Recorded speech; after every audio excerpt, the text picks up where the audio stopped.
Hello, and welcome to another exciting episode of the Comic Book Chronicles.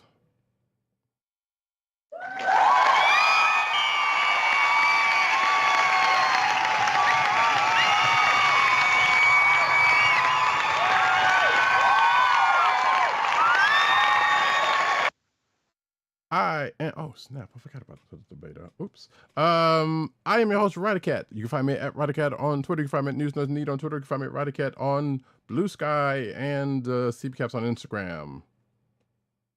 South Carolina with Columbia down the way.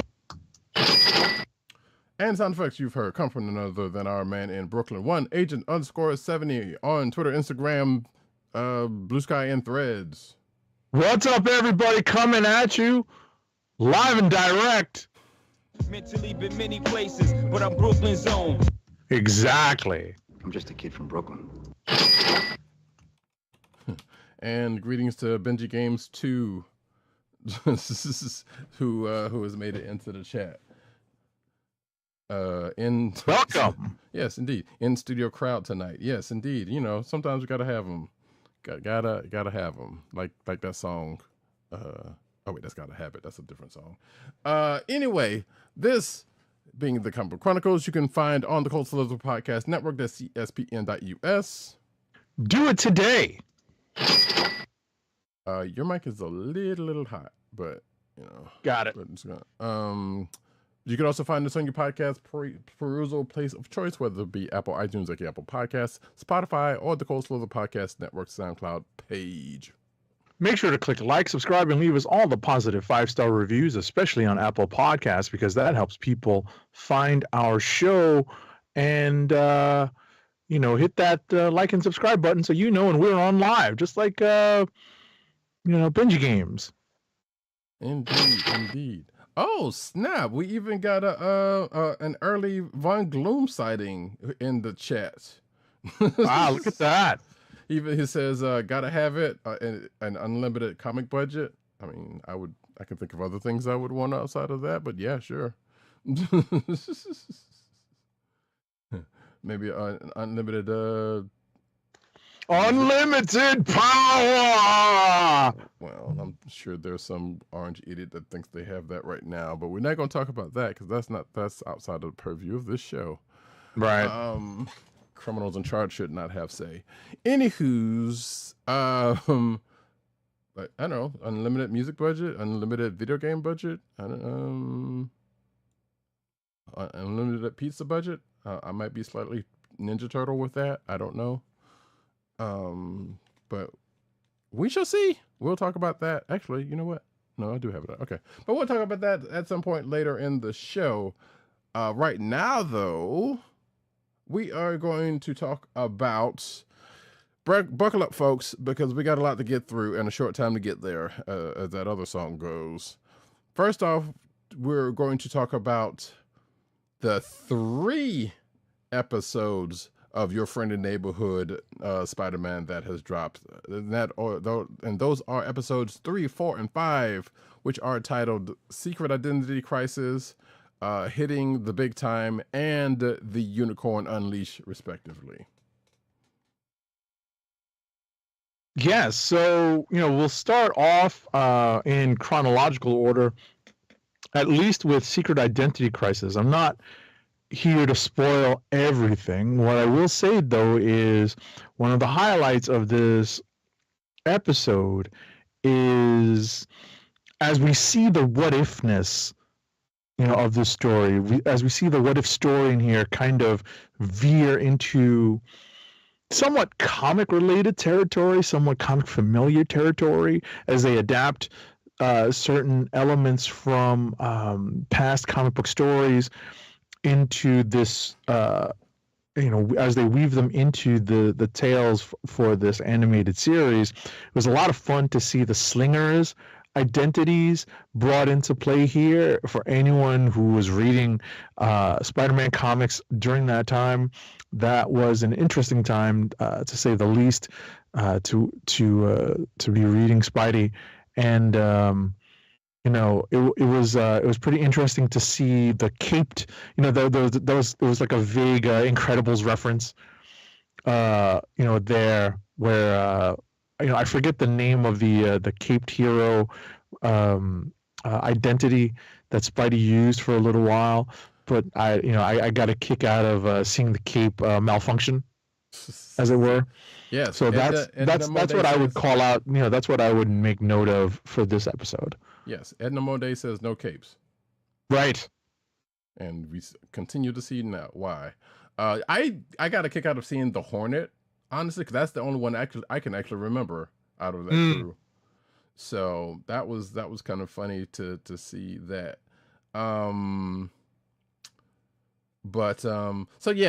just to kind of quick order the 3 episodes, because they kind of, I feel like they can kind of blend together, but they kind of don't. Like, yeah, the first one is pretty much as it sounds, Peter trying to get together his identity. Well, excuse me, Norman trying to get Peter's identity together.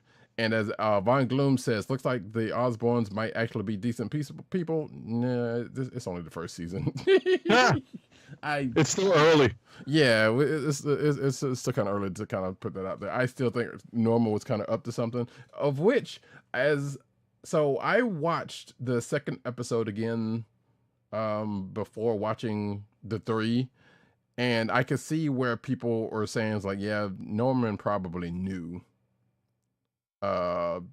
Which is why, so it was technically possibly the same reason Tony went after Peter is a similar reason as to why Norman did, but we do end up finding out reasons, or at least the reasons that are given as to why Jonah, I still haven't seen the J. Jonah Jameson yet, by the way. That's crazy.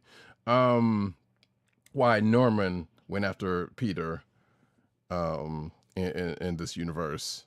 Not went after, actually, so that sounds bad. Maybe later he will be going after Peter in the Right, I think you're jumping the gun there. I think you're using your own context and kind of imprinting it on what's happening in the story. I think that the kindest way to put it is he was able to deduce, at least basically narrow down who the possible identities of at least the person designing Spidey's tech were. Right. And that was the whole point of the internship. So that that's a pretty major spoiler, but that doesn't really affect how the story's told, but just how it's interpretive in retrospect. Right. But it's also kind of funny. Let's put it this way, in an almost MCU-like fashion, which again the parallels are still there. The finding out of certain information twice happened kind of by accident. Dumb accidents at that. Right. So therein lies that. But yeah, episode 3 was that. Episode 4 was basically episode 4 and 5 might as well say they go together because one kind of went into the other. We get a little bit more on Lonnie Lincoln, what's going on with that character, and even at the end of 5, we get to let's just wait, one known place about that character that comes out of the last couple of episodes. Let me see. We fight some prototypes of some more Spider villains in the 2 episodes, including one pretty, even though they changed the name a little bit, very recognizable, almost pretty much recognizable one that he's going to that he comes across. He doesn't necessarily fight him, but one that's probably going to come into his periphery sooner or later. We also find out that one of other Spidey's big bads, or main big bads, pretty much been out there doing business already. Right. So, Right. In a certain way, not necessarily as he is usually want to do, but one side of that. Put it that way. We also get the appearance of, I wanted to shout out. Let's see, this is Von Gloom. Yeah, we did not get the Ricochet outfit, but what we did get was the Future Foundation Spidey outfit. Yes. So that was the we were missing one Slinger outfit, but we got the Future Foundation outfit instead. We also get, and I'm sure Agent 70 was happy for this, Spidey's inspiration as to why he wanted the costume the way he wanted. Of course. And the apparently shared inspiration that a couple of characters had. Right. So here's an interesting thing, an interesting take on the what ifness of this series, because it seems to be happening in a universe that is very similar to, but not exactly like the MCU. Right. And they so if the MCU is, what's the code number for it? I don't even remember. Right. But let's say it could be like a digit off, because that's the reality of Friendly Neighborhood right now. Right. And I'm glad you bring that up, because I was going to bring that up because of the fact that, and they've said this in things in the past where basically we are in 2016 parallel era of the MCU, and there are some things that end up playing out, or there is a specific thing that ends up playing out during the course of these three episodes, or the middle of these three episodes, that is a clear giveaway of what the time frame of what we're working with here in Friendly Neighborhood Spider-Man. So the Tinker. So I didn't think Fixer either, but you did mention the Tinker, and I totally blanked on that as well. So you got it. You pretty much got that on Von Gloom. But I kind of enjoy. But that being said, I enjoyed that part of this, because I knew they were gonna.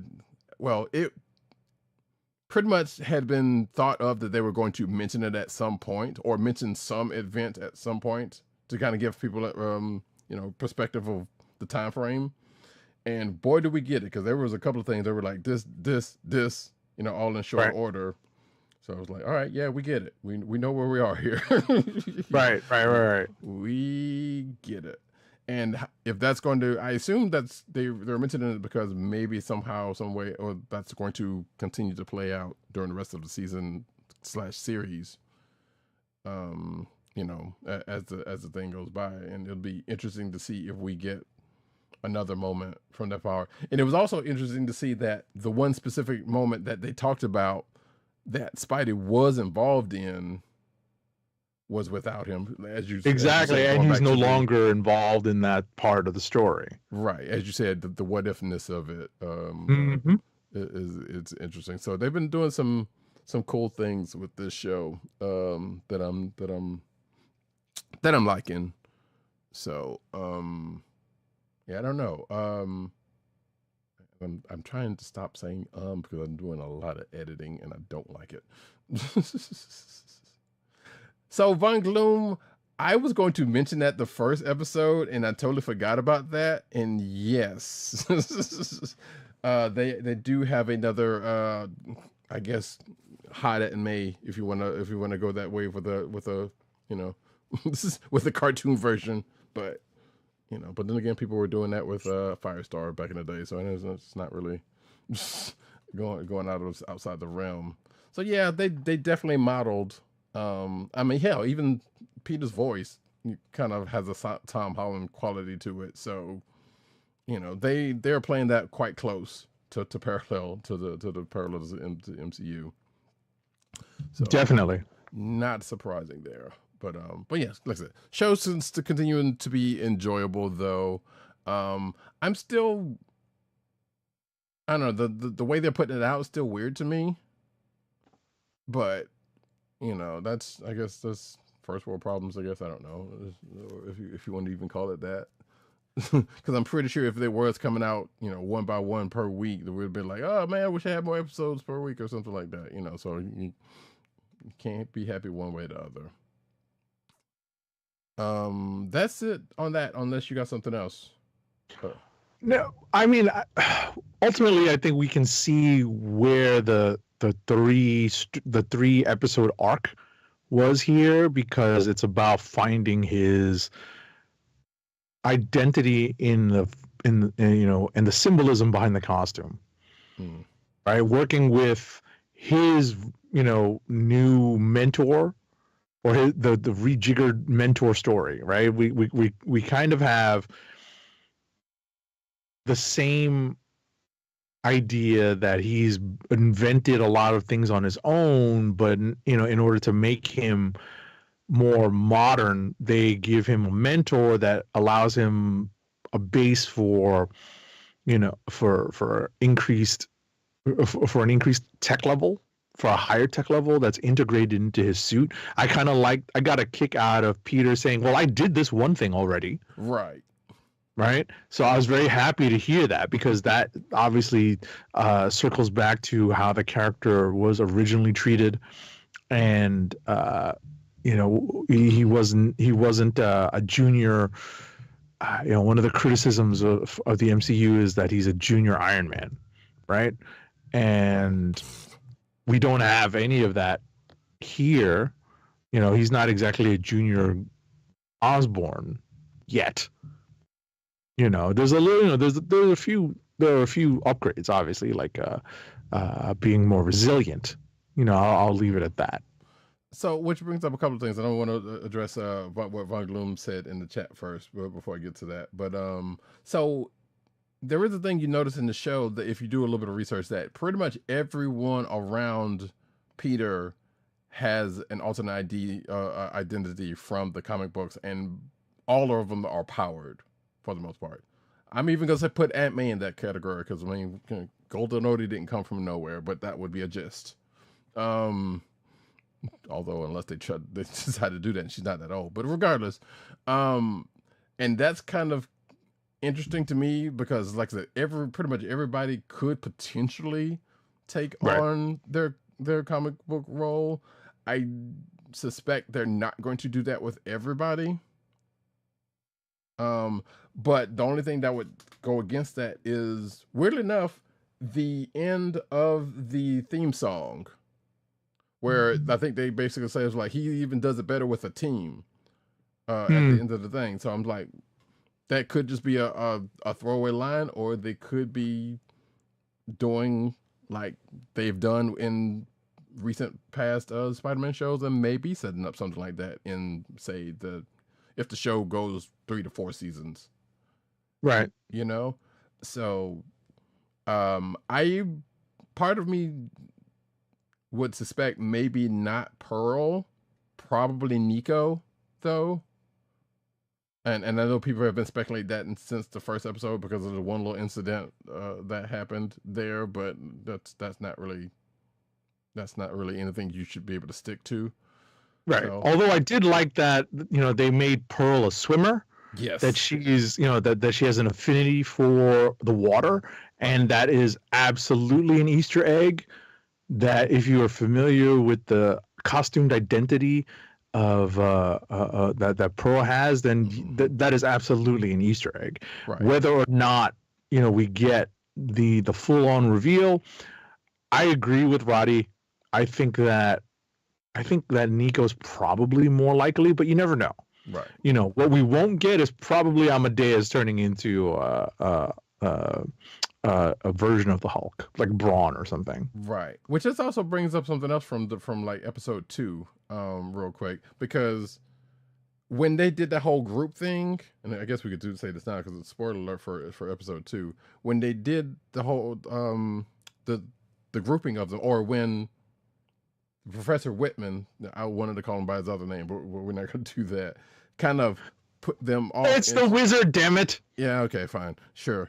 But when he pretty much assigned them the tasks, he kind of made them, well, a couple of them he made different, like Amadeus's and Spider's and Peter's, he kind of flipped them to, because realistically, Peter's would have been more the robotics person, and Peter would have been the more, Amadeus would have been technically The energy more person, energy right? person, right?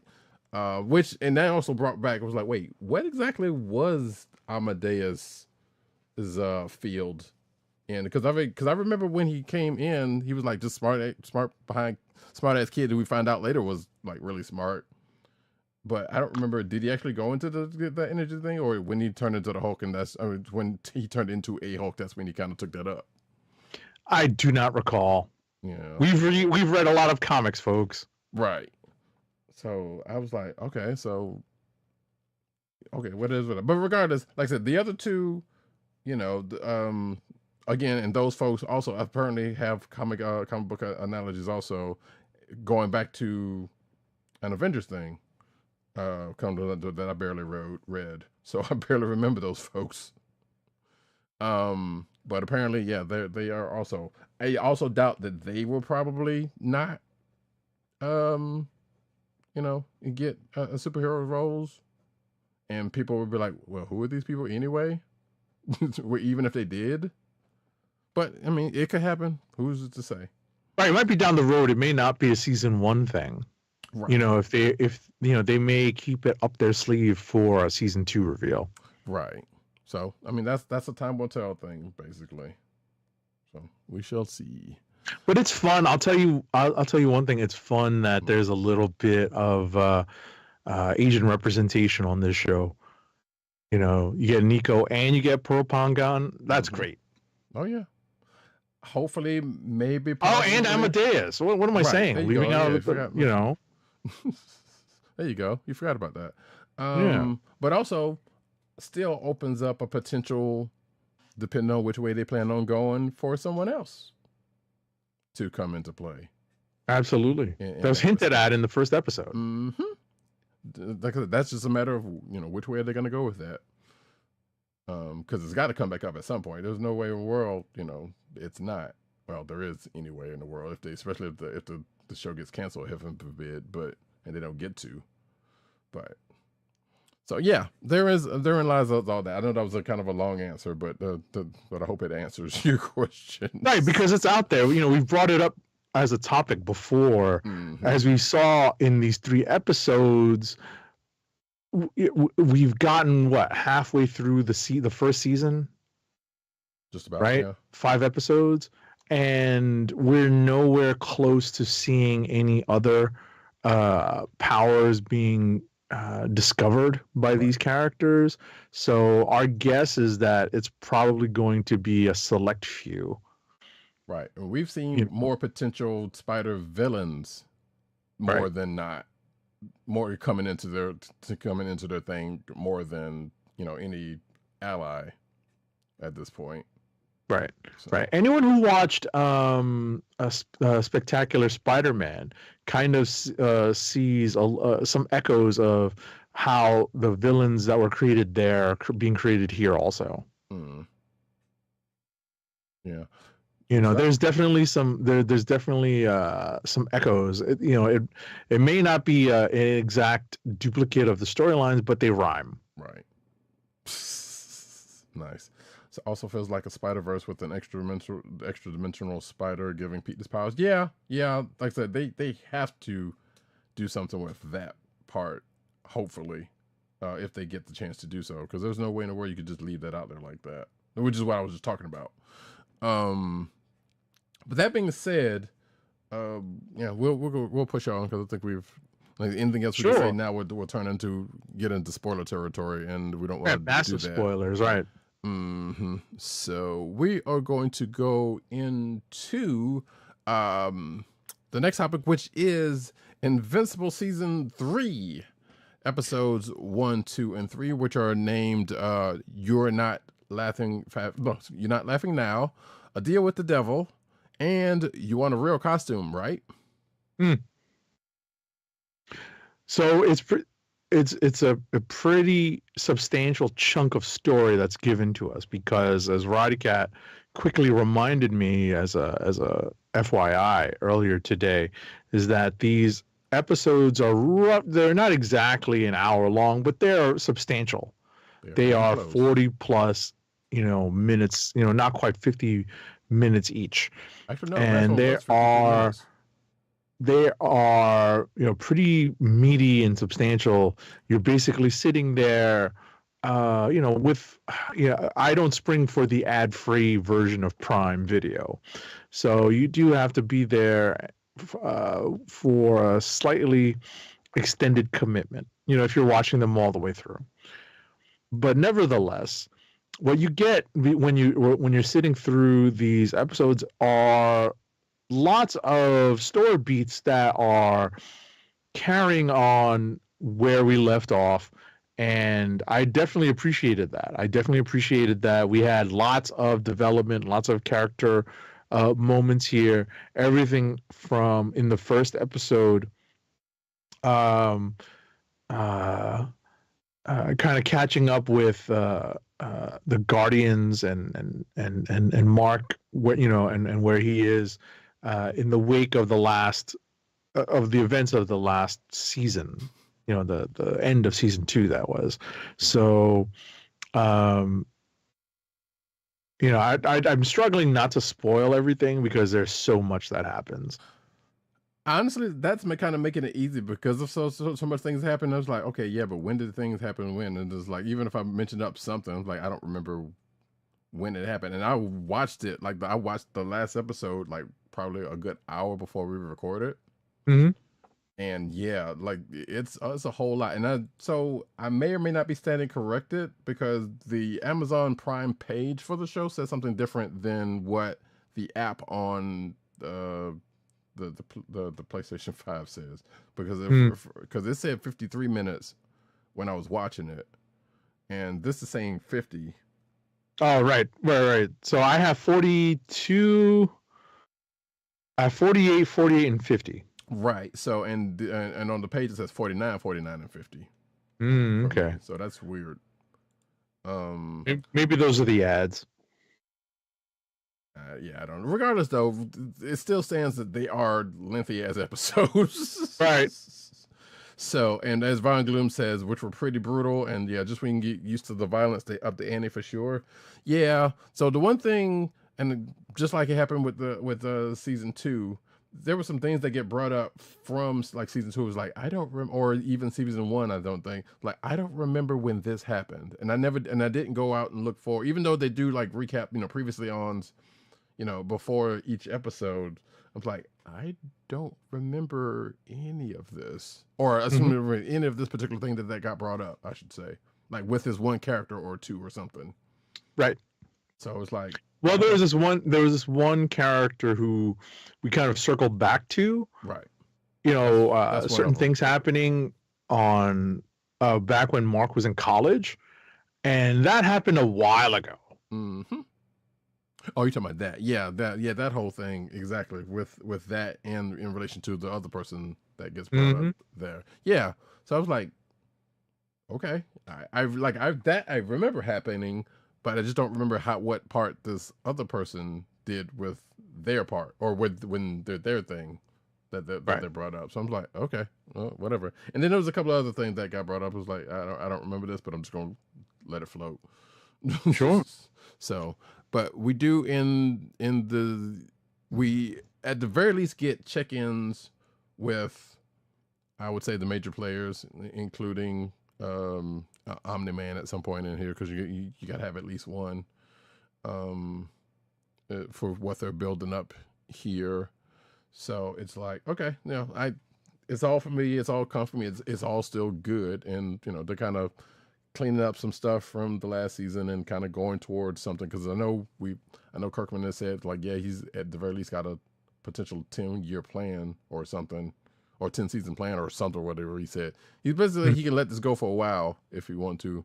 And as a friend of mine was talking last night about something on totally unrelated topic, Walking Dead has been going on way too long. So it's kind of funny to remember that, and them saying that on, like I said, we weren't even talking about Invincible, and we were talking about, I don't know what we even end up talking about Walking Dead for, but that ended up being the case. Like, it's kind of a thing. So I don't know if whatever plans he's got for Invincible is actually going to go out go happen, but I mean, I hadn't seen anything, you know, from Amazon saying they're unhappy with the show. Mm-hmm. You know, it clearly, you know, a show that's been given the leeway that it has in, you know, getting out there as well. You know, I don't think they would probably give certain other things as much leeway as they have this show. You know, for no reason. So we'll see how that goes. Regardless, I'm trying to think of something. Agent 70 and I was talking before the show about this, and neither one of us, we were talking about a particular thing that happened during the last couple of episodes, the last episode, and it was like, and neither one of us are familiar with the books to know if that's going to be something that's from the books that they're going to explore a little bit more, that could go a certain way, or that was something that they kind of teased out here just to have this in here. So, or just kind of bring us up as a thing, rather. Right, we're certainly referring to, and it's not the biggest spoiler, but it's a minor spoiler because it's in the notes for episode 3. Right. Because something happens. There's a development with Oliver. That's Omni-Man's son, his alien son. There's half Viltrumite and half, I forget the alien race that he had relations with, that causes things to become complicated between Mark and his mom Debbie and Oliver in episode 2/3. Right. Von Gloom, appreciate it, but nah, we're good. I think we had already settled on. Look, we're good with not knowing. Right. There's times when it doesn't actually hurt to be TV only. Right. So we're good with that, and I actually do plan on reading the books at some point. And even though, as the Amazon page says, like, hey, you can get all 4 compendiums right now if you want to, because hey, by the way, this thing is a thing. Hey, we got some other stuff. But synergy, folks. But yeah, so I'll take care of that when I do it. But right now, like, yeah, we're good with just letting it rock. Like if I wanted to know enough, I would have probably read the books prior to now, because it's not like there wasn't enough time between season 2 and season 3 where you couldn't have. Exactly. You know, even though we do read a lot of books already, so that would be a. Exactly. It's like being, you know, anime only as opposed to reading the manga, and you know, it's very similar. Right. Well, although I was going to make a joke, but I'm not going to do that. Wherein lies of one of those 2 aspects. But yeah, good shows, lengthy shows. So, you know, make sure if you're going to sit there and watch them all, you know, make some time for yourself. You know, or, you know, one by one, as you know, at a good pace is what also works. You know, however you do you know, binge watching shows that are that lengthy, you know, is kind of an undertaking. It is. So it is. You just need that extra time. Right. You know, if it's a rainy day, that's great. You know, it's been a gray couple of days up here in the Northeast, so. Right. And Fun Gloom has an answer to something that, okay, well, yeah, that's the name of that group. Okay, cool. Oh, yeah. Yeah, that's cool. So you did at least answer that part. Right, and they mentioned something about that. I probably at some point it was like, you know, because that alien race that Oliver comes from, that half come from, are very short lived, whereas humans not as much. So there are differences. Absolutely. But that being the case, like I said, the episodes just came out today as of for this recording. So even if we wanted to support something, we can't, or we're not, because there are probably some stuff we probably could. But just know, if you've ever watched Invincible, and you know what you've gotten into, then you still pretty much got that. It is that continuously in spades, as they would say. Like I said, not a knock, still good stuff, but it's like, wow, they're just going for the gore, huh? Absolutely. Absolutely. Listen, I think that's really it's not a drawing point, but I think it might be, because they do get to, really amp up the gore on this series. Right. Obviously it's a negative when it comes to like an age level that you're going to refer to, when it comes to referring this series to people who may be unfamiliar with the Invincible storyline, and you take gore into account when it comes to trying to figure out, well, this is whatever age appropriate, right? But yeah, it's definitely a drawing point if for certain demographics, let's say. Right. And one could make a joke. It was like, I wonder if Kirkman has a for lack of a better word, a fetish. Yeah. Because from what I understand, the book kind of gets that way also, but also there's Walking Dead, who can only do but so much but still can do a good bit on cable TV. Mm-hmm. And that kind of stuff happens with, but I mean, granted, like I said, that is still a joke because, hey, let's face it, Game of Thrones probably did as much or worse. Yeah. So, you can't really put that on that, even though Invincible was out first as a product. So, can I read this?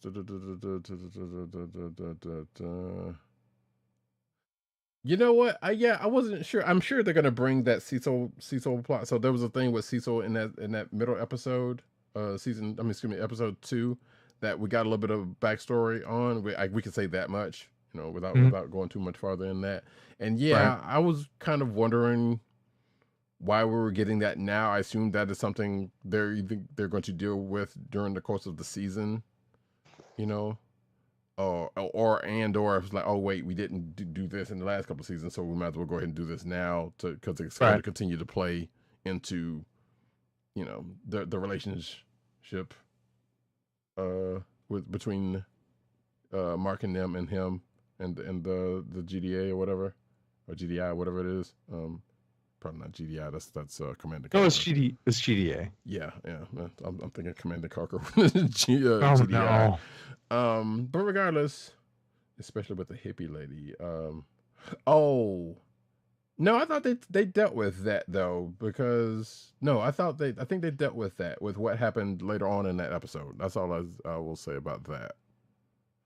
I think that was probably properly dealt with, especially coming out of that episode. Now that I think about it, because I think that part was probably meant to kind of circle back to that whole thing. But regardless, we are going to push on to the comic books of the week.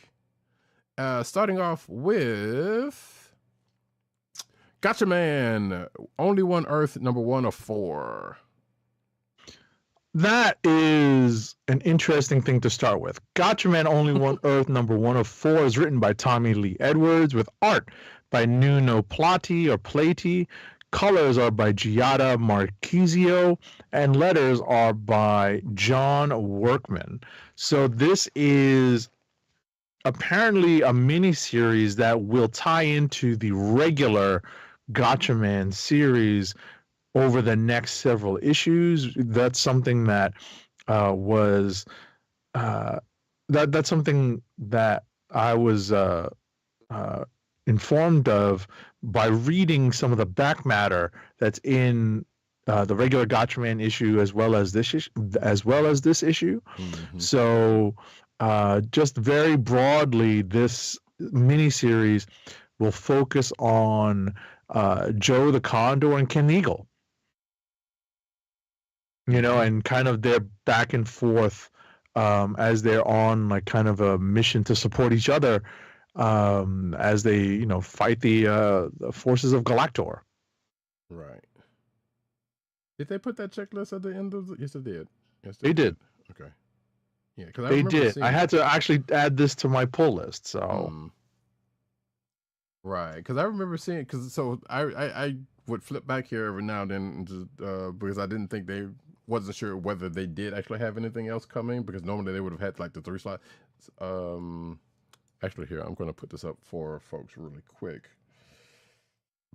So yeah, for those watching the video version, you can see the checklist for the stuff that's coming out for Gatchaman, and as you can see, the ongoing series is there. Then there's the one shots, of which we've already seen, and apparently they've added a couple. Or excuse me, they added one that wasn't initially slated that's coming out, which makes sense. They're probably going to do one for all of the team. A one shot for all of the team members, right? And then of course there's the Galactor thing that finished, and this Only One Earth thing, which looks like it's not going to skip any months, so that's cool. So it's cool that they do that in the back of the book, for people wanting to keep track of that stuff. But as far as what happens in the actual book, 8 to 7 pretty much said the majority of it. And of course, because of this, the team members are individually specialized in a thing. We saw in June's one shot, she's good with bikes and espionage and whatnot. And we've also seen that during the course of the main book. Ken, we've seen his specialities or a little bit of his speciality in his one shot, and with this we're getting a little bit more with Joe, who quote unquote is the race car driver, right? Amongst other things of the group, but he is the hot-headed race car driver. He's the Reggie Mantle of the group, if you will. He's got a little road rage. Yeah, a little bit of rage. Just a little road rage. Yeah, and so the team has to go undercover because Galactor, and so one of them have to do the thing, while the others are doing their thing. So, and which leads into this whole plot that Galactor is cooked up in this particular instance that has to do with some royalty, or the changing of royalty, and what they're going to do about that. So yeah. Right. And there is a double cross involved. Right. It's kind of fun. Mm-hmm. And actually, when I first started reading this book, I was like, wait, the name sounded familiar from Voltron, but was not the case. I was like, wait, well, we got a Voltron crossover going on here, but no, because the name sounded slightly familiar that they dropped in here, and I was like, no, that can't be the case. That it would be cool, but that's right. Not, but that doesn't seem to be the case. Maybe we're just giving them an idea. Who knows? Somebody needs to do something with that. But regardless, it was, I thought, a pretty good read. Actually, I need to go back and read it again, because I know I kind of, because of when we got the book, which was not that far before we started recording, didn't necessarily, read it panel per panel, just kind of skim through it, which sometimes the Gatchaman books are kind of like that. You don't necessarily have to, you can get the gist of it from skimming through, but you're reading it through to kind of get everything if you want all of that nice context. So that's not to say that, this is a skimmable book and that's all you should, should do. Like, that just makes it sound that the book's not good. It's not the case. But anyway, that is Gatchaman Only One Earth, number 1 of 4, which I'm sure we'll be talking about that next month, as well as we switch over to the next book we have in common, which is, I wish I had gotten the soundbite for this. I would probably have to pull that. Spectacular Spider-Man number 12. Spectacular Spider-Man. There it is. Number 12 is written by Greg Weisman with art by Emilio Laizo. Colors are by Edgar Delgado, and letters are by our favorite lettering python, VC's Joe Caramagna. So we've gotten to basically the last portion of Elementary's training, and I feel like that Weissman got a little bit lazy with naming this particular character, but at the same time, I get that there's a little bit of double entendre here. It does make you think of Sherlock Holmes. It does make you think of the basic elemental building blocks of her power set, and how she can be literally one of the most powerful characters out there with training and with experience. Her lack of training and experience gets exploited during this issue, and her lack of maturity gets exploited during this issue big time. Right. So we get to see two generations of spider people. Some would say that Peter's never going to be the most mature character, but he is the more mature of the two, at least in age and somewhat in seniority, to Miles, right? But then we have these two more established heroes acting as the mentor to this brand new hero, and we see even under their masks the eye rolls when Elementary acts a little bit, like she's still in elementary school when it comes to being a hero. Yeah, things start going to her head. Yeah, just a bit. Yeah. So the funny you should mention that, because I would have kept this like, yeah, I will definitely say Peter is the more senior of the two, definitely not the most mature of the two. I think it depends. You know what it is? It depends on how they're written and how and what situation they're in. Right. No, you're right, but yeah, in this particular situation, yeah, they're not. That is definitely not the case. So right. We do get a little bit of stuff that's still from that Arcadium business, as they flash back to the separate dates that they had with, right. Well, I guess they are dates, but or meetings they had with guys, potential significant others, even though they both have significant others. And I'm still really want to know if specifically Miles's part is going to play out anywhere else, or they're just kind of holding out to here. Right. Because we know Peter can lose a girlfriend just as easily. So it is, it's plus, given the pages of what's going on, Amazing, you might as well say he kind of cheated on the old girl already. Right. In a way. I guess it depends on your definition of cheating, but still. So you can kind of tell they're still, well, it feels like they're still kind of separate in not necessarily in reality, but definitely of reality. Right, but it's interesting to see how they weaved in what's going on in their main books into this book, right, as opposed to the other way around. Right. Like you said, and basically what you're getting at is the crossovers happen in this book as opposed to what's happening in this book crossing over into the other books, their main titles. Right. So, because a matter of fact, because I don't even think, I'm almost fairly certain Miles' vampirism has not shown up here at all. Even though that technically, I guess, that technically has been taken care of recently. Right. Spoiler alert. But yeah, it has never come up here. So I'm wondering, did somebody get Wiseman got the mandate? It was like, yeah, don't worry about that. So you don't got to, we don't have to even waste any time even bringing that up for, because it's going to get dealt with at some point soon anyway. So, but yeah, parts of this book feels like it kind of is on its own thing, and in a way it is, but at the same time, it definitely is still in universe, because no one has said anything about it, not being canon stories. So, and the theme of this book is all about coupling in a way, including down to the villains. If you're watching the video version of the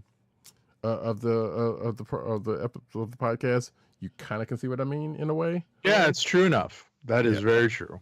So that is an amusing thing in itself with those two, with those characters. But And we also get some. Oh yeah. So lastly, we get some. We continue to get some folks kind of popping in cameo wise. A couple of members of the FF. A person that is a main character or one of the side characters on Your Friendly Neighborhood Spider-Man's character popped up here as Agent 70 mentioned before the show. So, and a couple of other folks, actually I want to say the person that they're with, if wait, no, because I don't remember that person's name in actual, so I have to look at that. Because there was basically a cameo in Your Friendly Neighborhood Spider-Man from another person who has potential powers, who is also of Asian descent, who is also, I guess, with Tiger Division. I think she is anyway. I can't remember. That you can see a cameo of in, I think it might have been the third episode, either the second or third episode, or has popped up once or twice, but not necessarily in the show, in a speaking role, put it that way. But regardless, that is Spectacular Spider-Man. It continues to be a fun book and a nice, easy, breezy read. So, though I guess the other thing we forgot to mention it was that the whole Electro thing has kind of been an ongoing thing for the last few issues. But the other side of this that partially gets addressed is that the Electros had kidnapped a person's kid of significance to, at the very least, Peter. And that is the thing that they haven't that hasn't been addressed by the spiders yet. But there are some people in the background who would be doing, trying to get some folks to help out. That absolutely that come into play here. So I'm sure we will see that in the forthcoming issues. Next up, though, let's see what we got. Next is we have a couple of most of the stuff we have in common have "the" in the title, so that's kind of amusing to me. And the next book is The Ultimates, number 9. The Ultimates number 9 is written by Dennis Camp. Guest art by Chris Allen. Colors are by Federico Blee. And letters are by VC's Travis Lanham. So we're getting kind of caught back up with Iron Lad's original plan to send out these boxes with the original, to the recipients who should have been heroes, but because of the makers or the unmakers machinations, did not end up turning into the heroes that they were meant to be. And the hero in question here is one Luke Cage. But we get to see some interesting I guess an interesting way to tell the story of someone who is in repeated situations where he's incarcerated, but in different situations and different venues. And, we're kind of time skipping or time jumping in between two different eras. And we get to see how this character developed without the experiment that was originally meant to give him powers. Mm-hmm. And then we see how the character ultimately fulfills his destiny at the end of receiving, after ultimately, no pun intended, receiving his powers. Yes, indeed. And we also get Ultimate Danny Rand, but who cares? he's there because you can't. It's almost as if they're trying to say you can't have one without the other. Right. They've been friends so long, which that'll play into another book that at the very least I'll be talking about later on. But yeah, this was a decent read. This is also another one I need to go back and read because, again, I didn't necessarily skim it, but it was like, this was actually it was as dense as it usually is, so it's not, and that's not saying that it's like Hickman mumbo jumbo dense, but sometimes Ultimates it's a little bit more going on in the text. Right. So I'll piggyback on what Roddykat just mentioned, because I had to reread the preceding issue because that was the Guardians of the Galaxy issue, and I had kind of shied away from reading that one. I think it was a busy week, and I did not have a chance to get to Ultimates number 8 a month ago when it came out, and I figured I'd make the effort to sit and read it, and it was definitely worth the time. And I finally understood what was going on with it when it came to the time travel, timey-wimey stuff, and this was a definite change of pace. Yeah. So I can understand what Roddykat means when he says that maybe he'll have to read this one, make a second pass at reading this one, because in much the same way I had to do that for the last issue. So I get it. Yeah. So, but yeah, like I said, the main takeaway is Ultimate Luke Cage. We get that whole story, and I guess if you want to, Ultimate Danny Rand, sure, whatever. But also at the end of the issue, She-Hulk may have awakened someone, or that person was, was in the process of awakening, but She-Hulk's She-Hulk's chat with them may have woken Sleeping Beauty. I don't know what to say about that, but regardless, we may see a person come back into the fold next next issue. I keep doing that, right? So.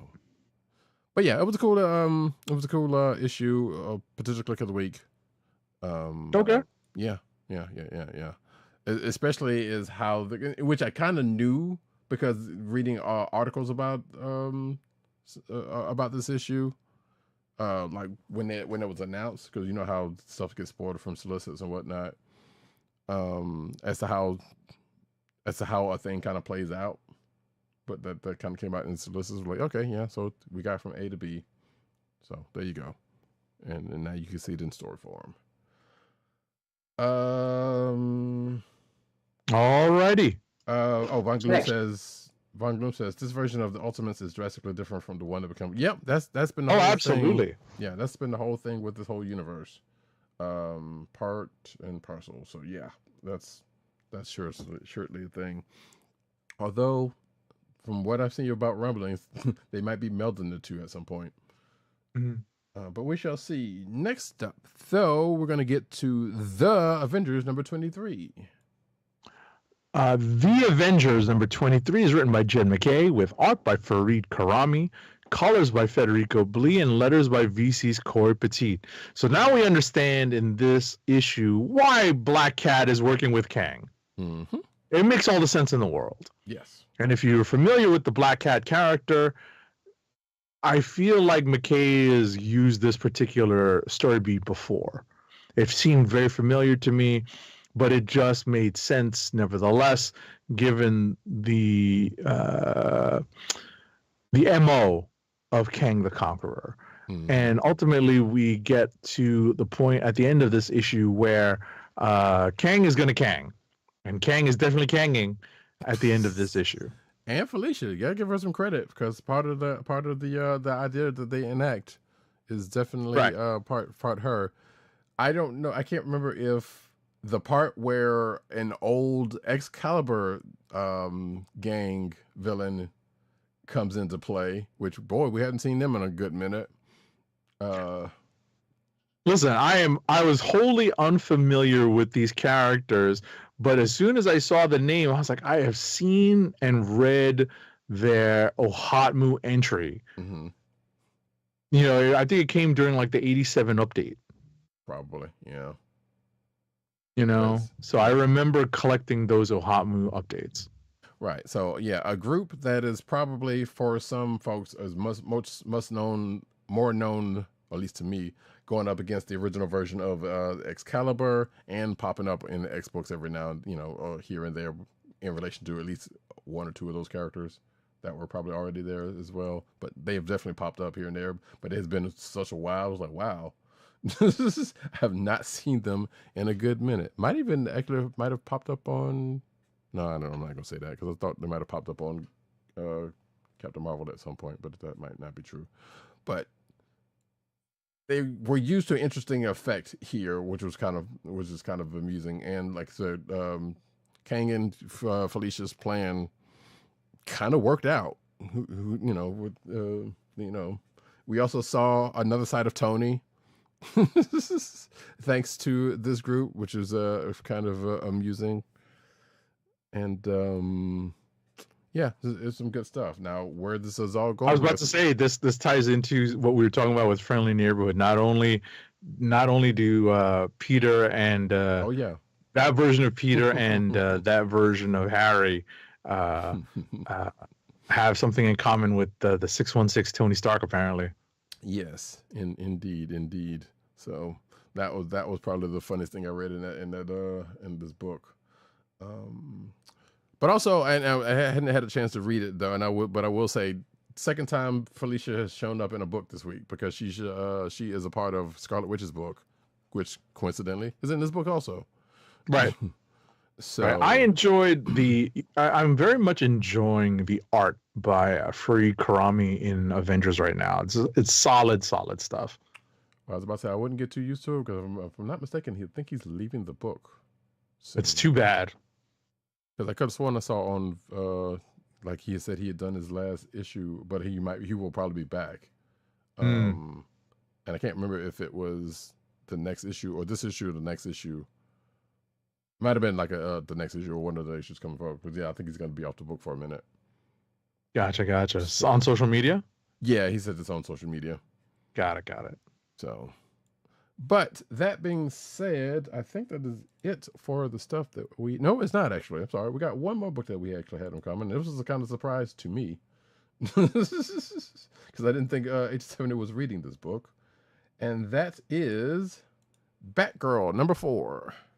Well, it took me a couple of issues to catch up because I know I had read the first issue and wanted to circle back to it. It just didn't work out schedule-wise.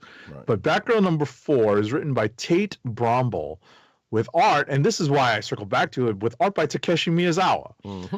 Inks are by Wayne Foucher, colors are by Mike Spicer, and letters are by Tom Napolitano. Another lettering Python, apparently. So it took me a while to catch up to what's going on in this book, but it seems that there is a conspiracy to take out Lady Shiva, and it's these undead folks who were introduced in the first issue, and now Lady Shiva is looking to create alliances. That's the basic outline of these stories. I have to tell you though, one of my favorite sequences that I've seen in a while is in hold on, let me make sure I'm making the correct citation. I'm just flipping through it right now to make sure that I am. No, it's not. It wasn't this issue. It seems like it was an issue before, where the sequence was killer. Was it something Cass did? Yeah, it was. It was like a multi-page splash sequence, and it was the issue before this. I think I know what you're talking about. Yeah. Right. It goes from page to page. It's like two straight, two-page splash pages. Mm-hmm. Right. And that's why I wanted to make sure I didn't mistakenly cite that happening in this issue. But bottom line is that's why I circled back to read this, because I remember that Takeshi Miyazawa is on this book now. Right. Yeah. Yeah. This whole Unburied, I don't know if that's come up anywhere in any other Bat book. But this whole, they're after Lady Shiva and Cass. That's why she's involved in this, because apparently they're after her as well. So now she's got to, deal with her mom for this whole situation, which is probably the last thing she's ever wanted to do, and this kind of shows up in the pages. There is a shorter version, very much a shorter version of what Agent 70 mentioned in this issue. Like it doesn't go nearly as far as what he's mentioning, but yeah, there's another couple of panels where a similar set of actions happen that Kaz does. So it's some cool stuff. Type Musial, we love his stuff ever since Miss Marvel. So probably before that, but yeah, good stuff.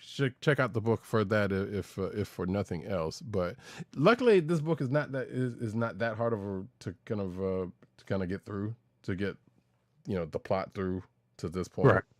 So if you were watching to catch up, it wouldn't be that hard. So, but yeah, it's good stuff. That being said, we are going to go into rapid fire. All righty, here we go. Rapid fire review, folks. I ain't got time to bleed.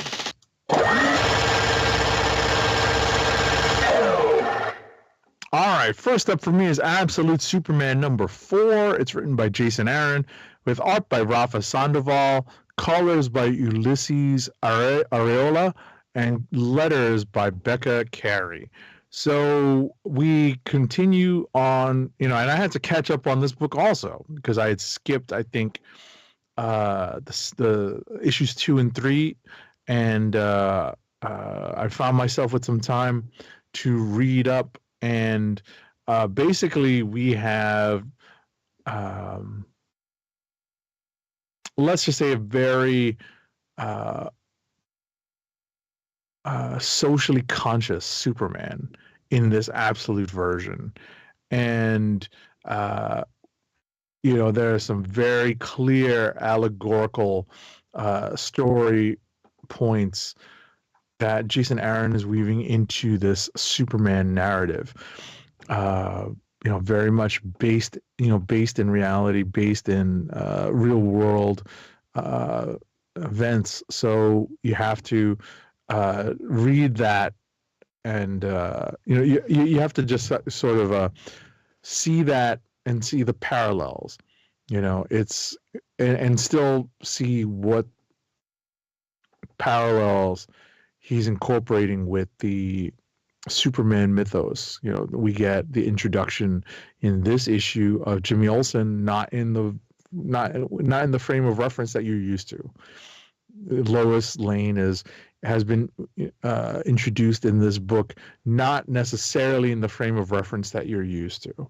So you're getting snippets of how we normally understand these characters to interact with each other, and how they normally would act and behave in the regular DC All-In universe. But in this absolute corner of the DC universe, it's pretty interesting. This is definitely up there as a potential click of the week for me. Next up is Namor #7. It's written by Jason Aaron, another Jason Aaron book, with art by Paul Davidson and Alex Lins, colors by Neera J. Menon, and letters by our favorite lettering paisan, VC's Joe Caramagna. Surprise, surprise, surprise. This is a clear candidate for Click of the Week for me. Lots of things come to a head in this. I don't know, Roddykat, are you on top of this at this point? Namor? No, I'm still like 2 issues behind. Okay, I think it's worth catching up because it does kind of meander a little bit when it comes to setting up the War of the 7 Kingdoms or the 7 Kings. They're looking to battle it out to settle or figure out who's going to become the king of Atlantis. Guess what? In this issue, I guess the penultimate battle takes place. So if you can make it through issues 5 and 6, I think it's worth it. I think it's worth it because you get to this issue and it's a pretty solid, good issue. a few reveals, and some great characterization. You're never going to root for Namor, but you kind of understand where he's coming from. You know, that's kind of the character's lot right now, is that he's been unsympathetic for such a long time, but you kind of understand where he's coming from, especially in this series and especially in this issue. So it is a very strong candidate for Click of the Week for me. Next up is Phoenix number 8. It's written by Stephanie Phillips with art by Alessandro Miracolo, colors by David Curiel, and letters by VC's Corey Petit. Are you up on this, Roddykat? Nope, same situation. Couple of issues behind. Gotcha. So I won't spoil too much. We have reached the point where the Phoenix is recuperating, as it were. I don't want to spoil too much because of what happens over the course of the last few issues, right? But the Phoenix is recuperating and trying to figure out, it's kind of a,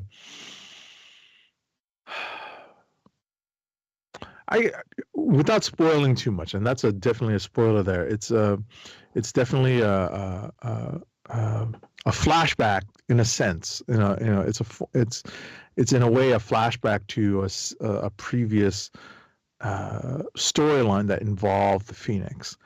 And when I say recuperating, you can kind of figure that one out.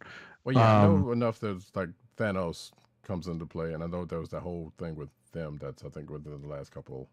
Right. I'm being specific, though, right, when it comes to recuperating. Gotcha. Right. So if you understand the history of the Phoenix, you understand, at what point that comes into play. Mm-hmm.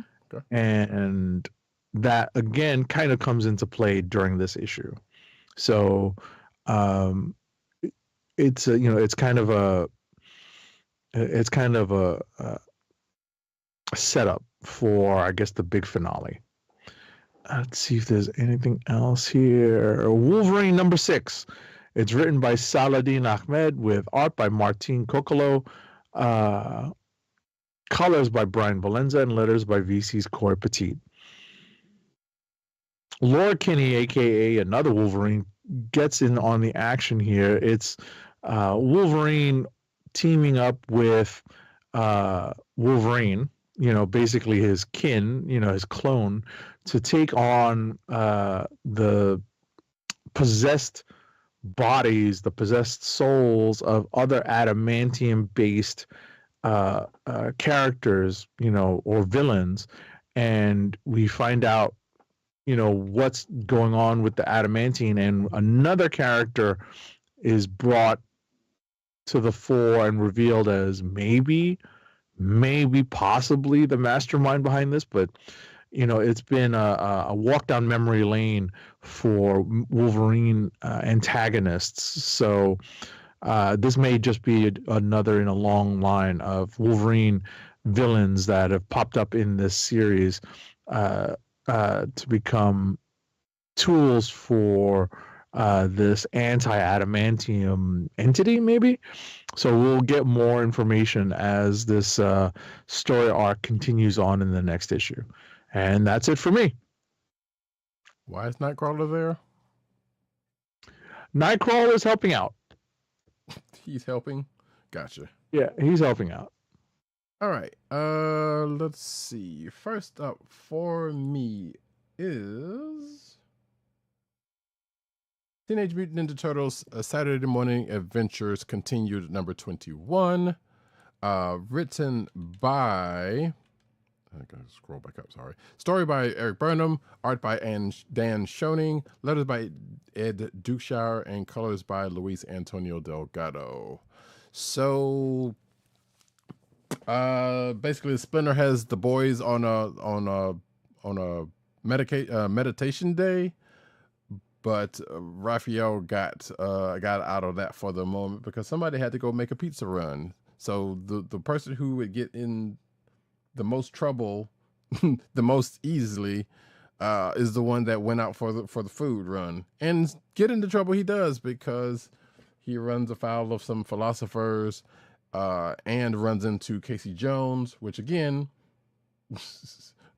neither one of them has any problems getting into trouble, and so they do, which has to do with some racket gangs mastermind that's in town, that apparently is a character that is probably from Turtles lore that I don't know about.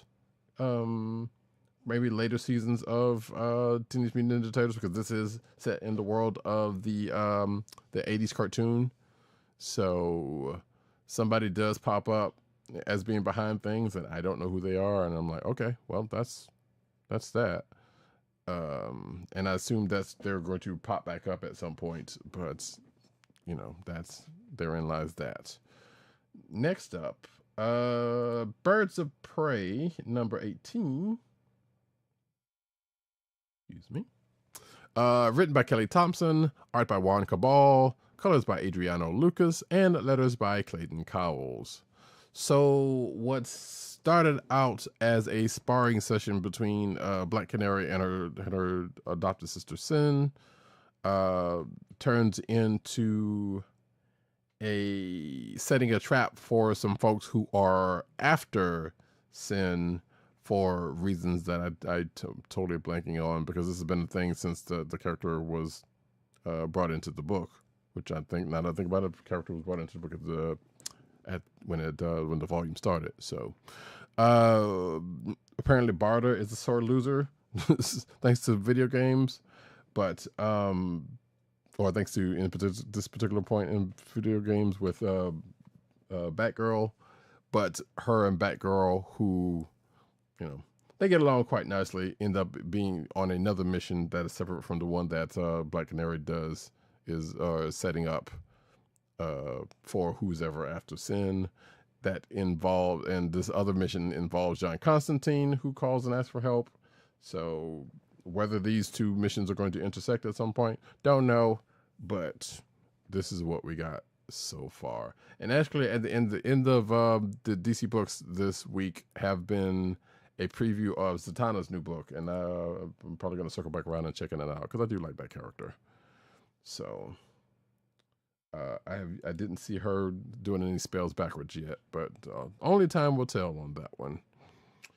Next book is, speaking of DC Comics, Justice League, The Atom Project, number 2 of 6. I need to put that down there, actually, because I forgot to put that there. Written by Ryan Parrott and John Ridley, art by Mike Perkins, colors by Adriano Lucas, and letters by Wes Abbott. So Ray Palmer and Ryan Choi so this book flips back and forth from the past to the present. So in the past, they were basically trying to hunt down who and what took Captain Atom's powers, and to try to put their powers back into him. And in the present, well, Captain Atom has his powers, but are trying to get more people's powers for some odd reasons, because the whole absolute power, misplaced powers thing is still going on. And the Atom Project is tasked to basically trying to figure out how to put people's powers back in the rightful place. So, but apparently we got somebody going rogue here for some odd reason that I don't think has been explained in the book yet. But so Captain Atom in the present is on the run, looking for other powers to take after he got his back in the past. And they were seeking the help of a certain speedster, which didn't show up in the book, but I guess either it's going to happen or they did talk to him and I just blinked on that panel or something. I don't know. But therein lies that. Next up, and the last book for me, which I'm slightly surprised 1870 did not read. But there's no reason to believe that he would have. And that is Power Man, Timeless number 1 of 3, I think it is. I still need to figure out if that is the case, but it's definitely not a one and done here. Written by former guests of the show, Jackson Lansing and Colin Kelly. Art by Bernard Shang, Colors by Marcelo Maolo. And letters by VC's Travis Lanham. So this takes place after the Timeless book from how long ago? Was that a couple months ago? It wasn't even a month ago. Like at the end of December of I can say last year now. There was the story in there that involved basically future Luke Cage and the gaining of more power than he already had. But something happened to them in the end of the book, which this is one of those things. Was like, wait, I need to go back and read what actually happened there, because I did read that issue, but I vaguely remember what happened with that part of the thing. But basically, left him in a state, and now he's back in a story continuing what happened after that. He's basically almost like the Sentry and Maestro all put in one, and with his own stuff. So therein lies that. But he does have a challenger for a reason that comes in play in this book. And I think I'm not entirely sure if this is right or not, but he's looking for Danny Rand after what happened in that 50th anniversary book, I think, or what happened in Timeless in relation to that book. That he may have had something to do with. I have to circle back and read this now. Right. That he may have had some direct involvement in into the state of what happened to Danny Rand, and possibly what's going to happen to him that we know is going to happen. I'm not entirely sure about that part, but it's weird. But like I said, once I circle back to that Timeless thing and reread this, then it'll be like, oh, okay. But basically, there's some folks trying to set him up as possibly a new. I don't want to read it as an Elder of the Universe, but it kind of sounds like they were trying, but the word champion does pop up during the course of this issue for a reason. And also, all I said about that, could it mean champion is in the Elder of the Universe, or champion as in, hey, person who is the champion, who is the protector of a certain thing? Probably maybe a little bit of both. Find out if you read this book. And that is it for me, folks. Kliqs of the week. Kliqs of the week.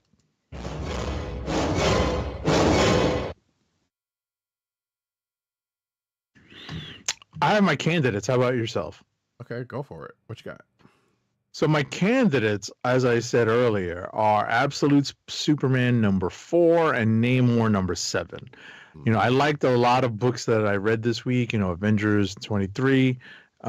Spectacular Spider-Man was fun because what we mentioned earlier about how it was nice to see when some of the characters kind of step back into the spotlight thanks to Friendly Neighborhood Spider-Man, as it were.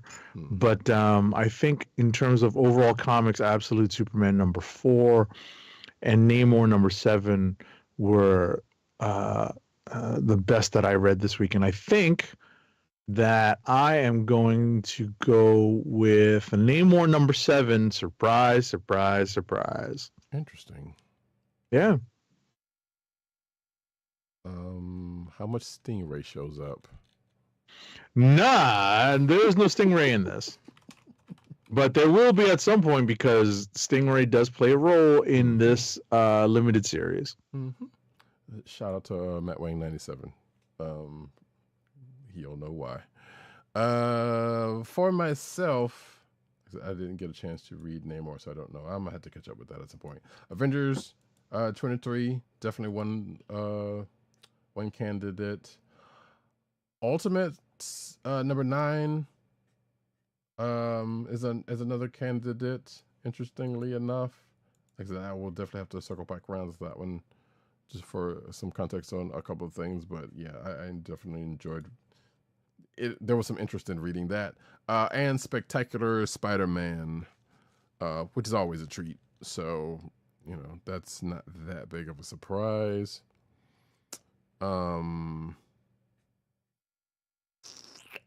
So I think I'm actually going to go with Avengers #23 as my Kliq of the week.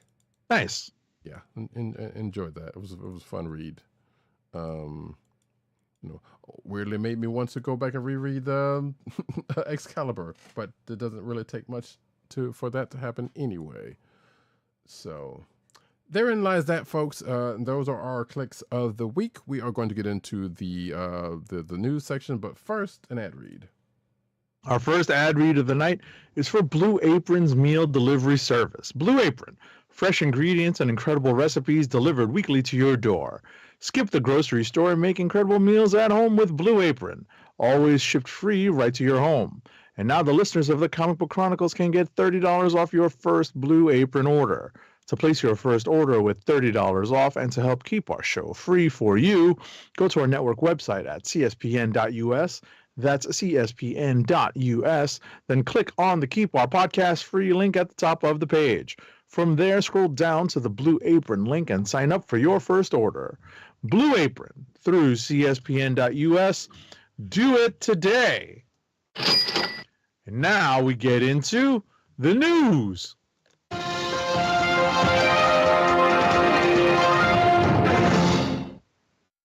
That was weird. Cinematic news, as we tend to do about this time. First up, Chris Evans denies recent reports that he is set to return. Quote, "I'm happily retired." That doesn't mean anything. I was about to say, who's believing this right now? Seriously, who's believing this right now? Right. So apparently, according to this article, late last year, The Wrap reported that Chris Evans will make his return to the MCU. That rumor has been going around for a while. Might be coming back for Avengers Doomsday, or Secret Wars. So there was a Esquire profile.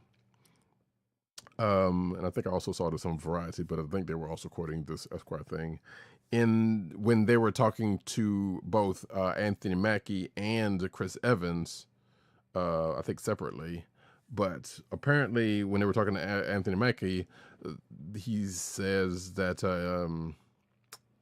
he reached out. Oh, that Anthony Mackie reached out after the rumors, the news of the rumors broke, but was met with the denial. Quote, I didn't know. I talked to Chris a few weeks ago and it wasn't on the table then. At least he didn't tell me it was on the table because I asked him. I was like, they're saying they're bringing everyone back for the movie. Are you coming back? And then, of course, Evans says he's happily retired, and Esquire got the same response. And also, quote, that's not true, though, he said of the reports of the MCU return. This always happens. I mean, it happens every couple of years, ever since Endgame. I've stopped responding to it. Yeah, no, happily retired, says Chris Evans. But like Agent 70 said, who believes that? Because did he not just come back? Yeah, as a matter of fact, this article mentions he just came back as Johnny Storm for Deadpool or Wolverine, which I just saw a clip of when he did. I was like, wait, is that? Yeah, I guess it was, huh? Weird. So yeah, time will tell. Next up. As we go into the lead up to Captain America: Brave New World, we know that we're going to see more stories about Anthony Mackie and what's going on with him in the lead up to it. So in a Variety piece, he basically spoke to them. They were actually reporting on an interview that Anthony Mackie did with an Esquire writer that basically had Anthony Mackie saying, "Hey, just chill. The Red Hulk is not exactly a political allegory. If you're a comic book fan, he's not a political allegory, really." Right. And at the same time, he's trying to tout his performance as Captain America, as he's really trying to hype it up because he's finally getting to lead his own movie after I didn't realize it's been 11 years since he's been in the MCU. Mm-hmm. Time's been going, my friend. Yeah. So yeah, so that's the thing that's happening at this point. And yeah, this is that same Esquire article that I mentioned in the first. I think it is, and right, the I mentioned in the last article. Next up, some big news. Of course, if you've been anywhere near social media and or whatnot recently, you knew that the Fantastic Four teaser trailer has come out. And I forgot to ask Agent 70, did he watch this? But I feel... Of course I watched it. Yeah, there we go. I knew that.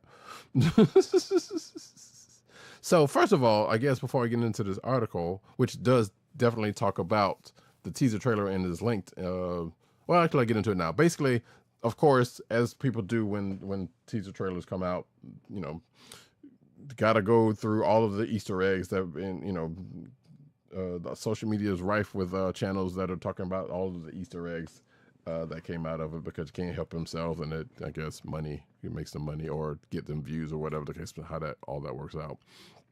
How did you like the teaser? Is what I want to know. I enjoyed it. I love the retro feel, Mm-hmm. you know, the retro futuristic feel. Gotcha.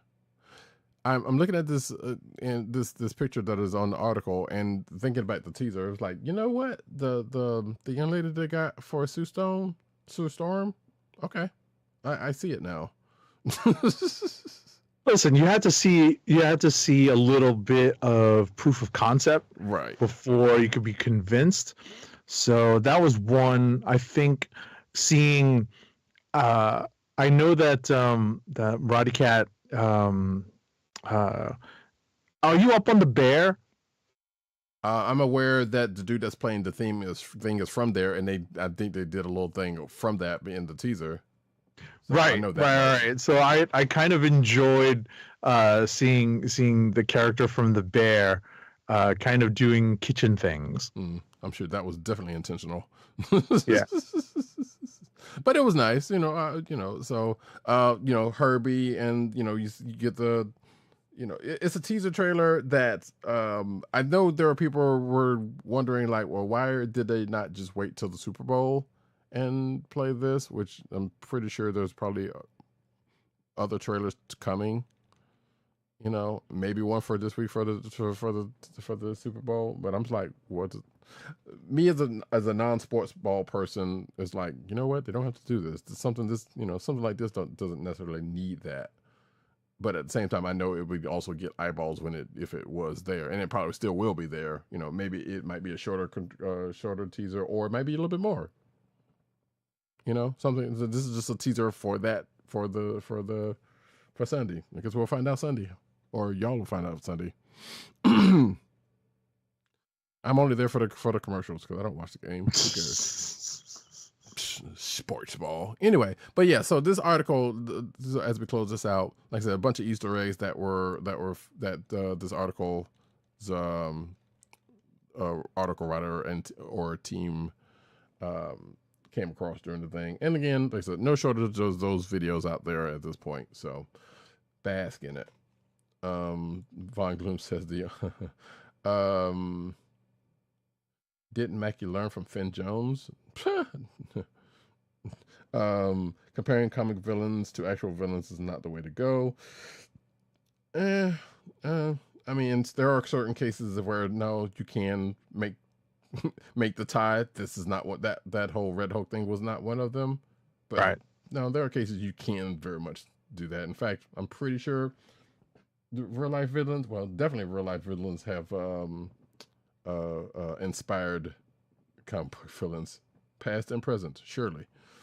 Sue Storm might be the fourth Olsen sister. She definitely resembles. I did not see that part. I don't see it. Yeah. What I was gonna say is the times that I've seen Vanessa Kirby in the movies, like she's in a Mission Impossible movie, I think, and she's in a Fast and the Furious movie. She's in that Hobbs and Shaw movie, I think.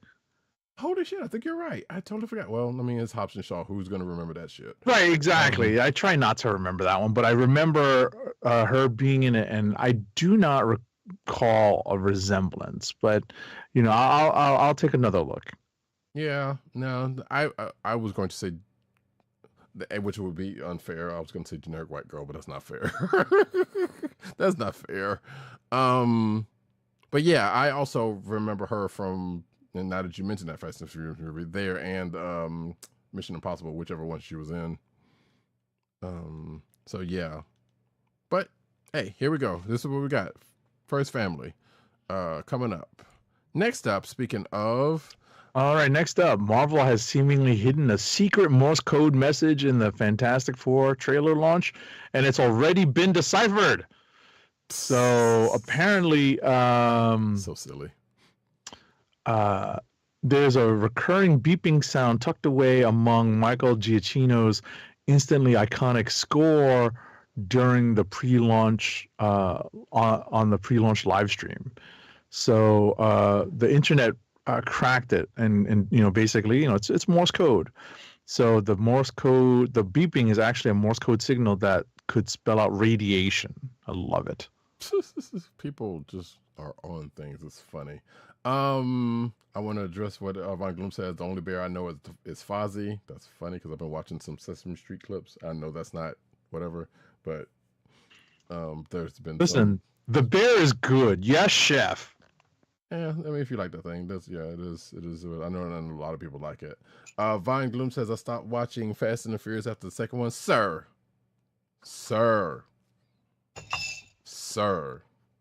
It gets much more bonkers after the second one. And I would say for good popcorn movies, it's almost worth it. Most of them are worth it. There's a couple of us kind of but But no, right. Like a lot of people would say that number 3, Tokyo Drift, is but I love Tokyo Drift. But the best one is 5. Yeah, because that's when it starts to get bonkers. Or that's when it goes absolutely nuts. Right, because it starts at the end of 4, and then and it just goes full blown in 5. So definitely treat yourself and get past the 2. And he also says, wait, she looks like more like Lady Gaga, talking about Vanessa Kirby, and yes, that part, yeah. I can kind of see that.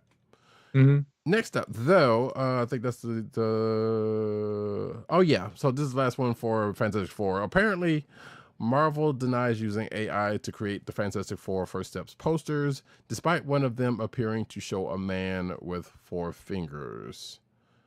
I was about to say, and that man is the Thing, but that is me doing a haha. So if I'm looking at this poster, which you're seeing the poster here on the video version, it is the person at the top left, above the lady with the camera holding the blue 4. I'm guessing that's who they're talking about with the 4 fingers, because yes, like I can only see 4 digits right there. I guess. I mean, I'm not the biggest proponent of AI use for almost anything outside of, no, I was about to say outside of video games, but even then, definitely not. But you know what? Hey, people are gonna pick at what they pick at, and Marvel's denying it for some odd reason. Sure, I can't say that it's that big a deal, but it is a deal. I understand. Next up. All right, next up. So Big E, the wrestler Big E, joins the cast of Your Friendly Neighborhood Spider-Man Disney Plus show, the Disney Plus show. So, we should be able to figure this one out if we read the credits, but because we've already been able to watch 5 episodes. But the wrestler Big E, who is better known as, I saw his real name in this article, Ettore Big E Ewan, plays a character in Your Friendly Neighborhood Spider-Man. Right. So here's the funny part about that. When I saw this article, and mind you, this actually should have been in last week's show, but I forgot to put it in there. It's not the person you would, given the information that you just heard, it is not the person you would think it is, or hasn't shown up yet. But yes, he actually has shown up in the episodes that we have just watched. As if the name might imply, let's just say, a Thor villain, but that may not necessarily be the case here. I'll put it that way. And who's a part of a crew. Mm-hmm. But I looked in the credits and saw, I was like, oh, wait, so that's him. Okay. Because I was thinking he was going to be playing someone else that has to do with something that was referenced in like episode 2 from an event in Spider-Man's past. But that doesn't seem to be the case. So, cool. Von Gloom says it's an X-Men spoiler. The Four Fingers is the Four Finger dude is Long Shot, which there have been people going through that Fantastic Four trailer and be like, oh, X-Men stuff. And I don't think that's been the case. No, not Big Don, but somebody in that crew. Wait, the records were not they were not implied, but like I said, one of the gang members is named after one of them. I don't think it's them though. I think the wrecking crew only had one black person. It's not actually. I don't know. Anyway, regardless, you can go check that out for yourself. But I do not think it's the same character. But next up, is this me or is it you? No, this is you. Okay. Marvel Zombies confirmed to feature the return of Hudson Thames's zombie hunter Spider-Man, which I need to go back and look at What If and see if that was him or if it was the other dude that was playing Spider-Man at the time. So, in a new interview to promote the release of Your Friendly Neighborhood Spider-Man on Disney Plus, Marvel Studios head of TV streaming and animation Brad Winderbaum revealed Hudson has been our quote unquote, Hudson has been our animated voice for Spider-Man in the MCU so far. In What If, in Your Friendly Neighborhood Spider-Man, and he also plays Spider-Man in Marvel Zombies, which comes out Halloween time this year. So there you go. In case you're wondering who's going to play Spider-Man there. Next up. Oh, and the Marvel Zombies is going to premiere on October 3rd of 2025, by the way. Next up. All right, next up, Superman creators estate is suing Warner Brothers Discovery and DC Comics to block James Gunn's movie from releasing in certain countries. So this is the estate of Joe Shuster. And according to Deadline, the estate of Joe Shuster hit Warner Brothers Discovery with this lawsuit, claiming that DC Studios does not have the proper rights to release the new film in selected key territories. So let's see here. Looking for the key territory. All right. So the estate claims that Warner Brothers Discovery does not have the rights to release James Gunn's Superman movie in countries like Canada, England, Ireland, and Australia. Okay. So they're disputing the fact that Schuster and Siegel signed over the worldwide rights to the character, back when they were both alive. I was about to say, I didn't think this is a thing they could do.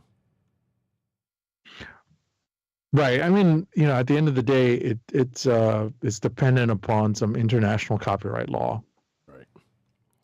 This will get settled. I don't think people should sweat this too much. Yeah, I wouldn't think so. But the fact that it even came up, I was like, that was weird. That's one of the reasons why I brought it up. Come on, you know what it is. Mm-hmm. Warner Brothers Discovery creates joint venture for film and TV music rights. So Warner Brothers Discovery has partnered with the rights firm Cutting Edge Group in a joint venture which will co-own the studio's catalog of film and TV music from its blockbusters. As a part of the joint venture, WBD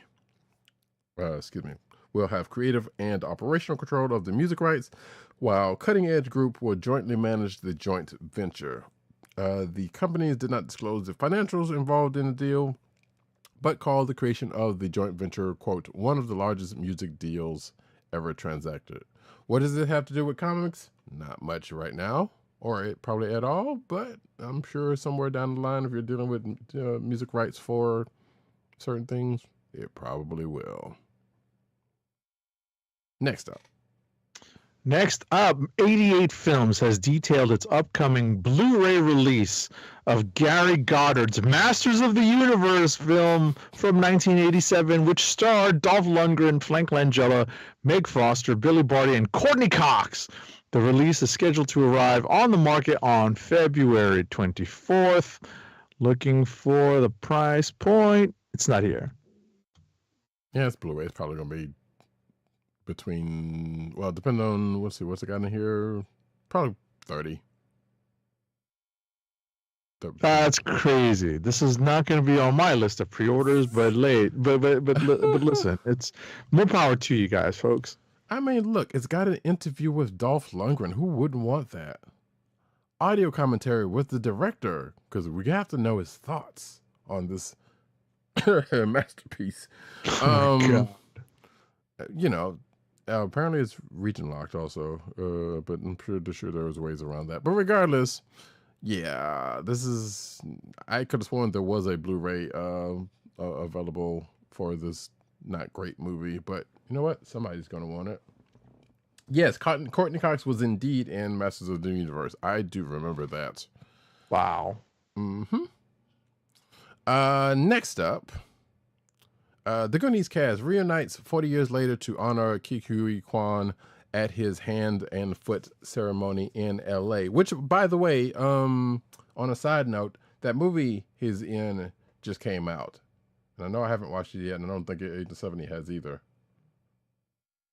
What's that? Love Hurts or whatever it is. Oh, I have not watched it. Yeah. So, but it just came out recently, if I'm not mistaken. So, or is it come out this week? No, it was out. It was out. I believe this week. That's what I was. Okay, yeah. Yeah. So, but like I said, the cast of the Goonies got back together, and as you can see, the folks all together in the shot that you can see. Someone had their hair dyed clearly. See, minus Sean Astin, who was missing in action according to this article. But it also says, in addition to posting for some truly iconic photos with the group, Josh Brolin also shared some sweet words for his co-star. First, he shared a touching letter from the Goonies executive producer Steven Spielberg, who couldn't attend due to a vacation, praising Quan and his career success. Quote, "I am proud of you for your meteoric rise as a child, and then your second meteoric rise as a grown-up. And believe me, very few of us get 2 bites of that apple," Brolin read from Spielberg's letter. Then he paid tribute to his friend, who he called truly one of the last existences of the American dream. And he also says, I won't say much other than that after the Goonies, I too lived in the ethers. He made it about himself for so we're not going to talk about that. I thought he also said something about I think we did talk about there's another Goonies popped up. We talked about last week, but I don't think we have found out whether anybody in this group is involved with it yet. Next up. Oh, wait. Von Gloom says, as expected from Samwise, always late, that's Samwise. Nice. Next up. Alrighty, Dan Stevens is in talks to return for Legendary's Godzilla Kong follow-up. So, let's see here. This is the guy who played the dentist to the monsters. Mm-hmm. He played Trapper in Godzilla vs. Kong: The New Empire. Yeah, I remember that.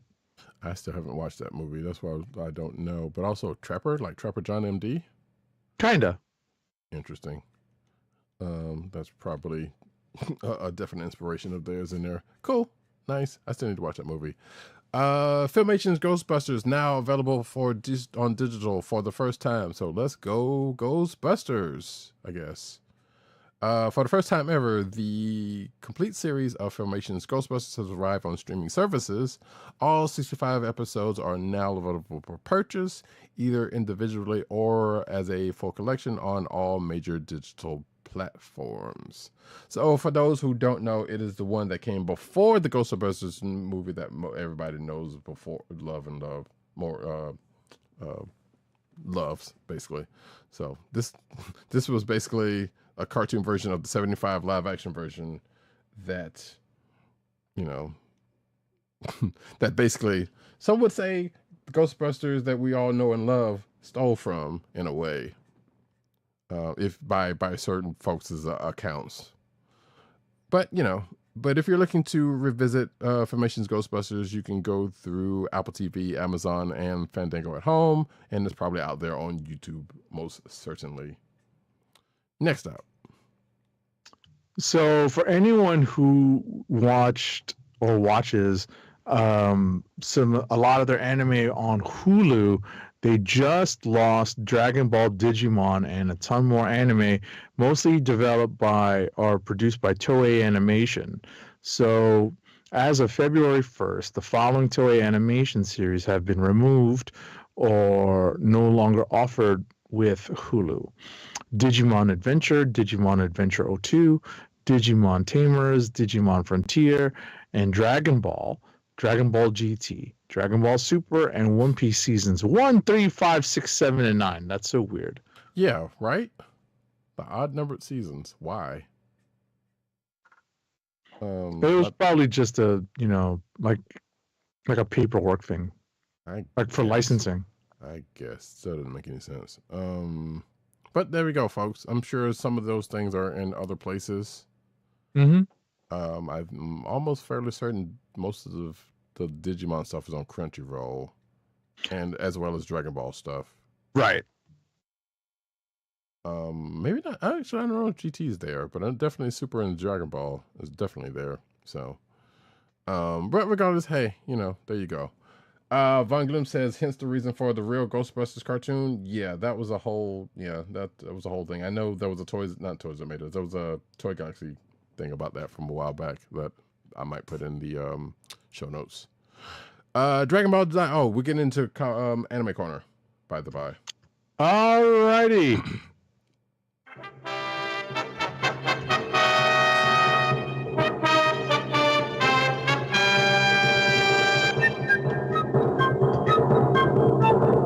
Yeah. Come on, Hulu. You had one job. Well, it's fine.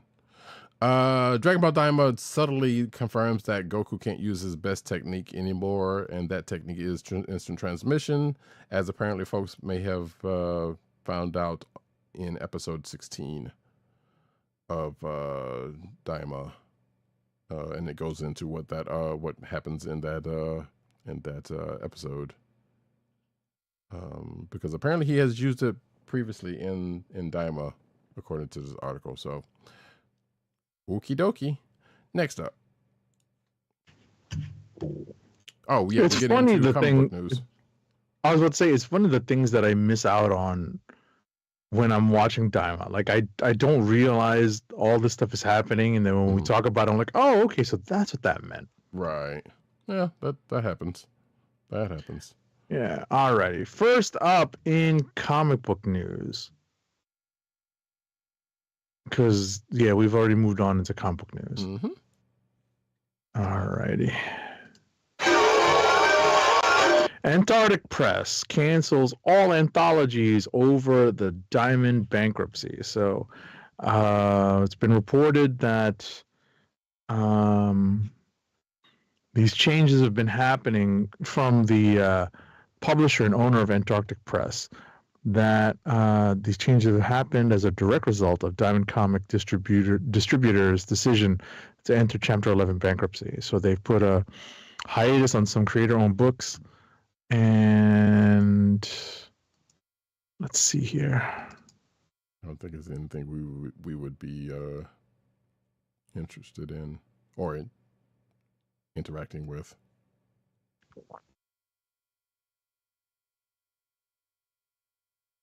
Yeah, so let's see. Antarctic Press books anyway, so yeah, we generally don't get those. So yeah. Next up, though, comic books are set to rocket in price next week over tariffs because if you're in the U.S., you got that whole bullshit to deal with now. But yeah, then this has been a thing, since the announcement of these the whole tariffs that idiot is trying to put on people, and everything's going up, including eggs apparently. But this article says that comic book prices may rise due to those tariffs on Canadian printed comics starting next week. 25% of tariffs could change a $4 comic to $5, affecting major publishers like Marvel and DC, according to this article.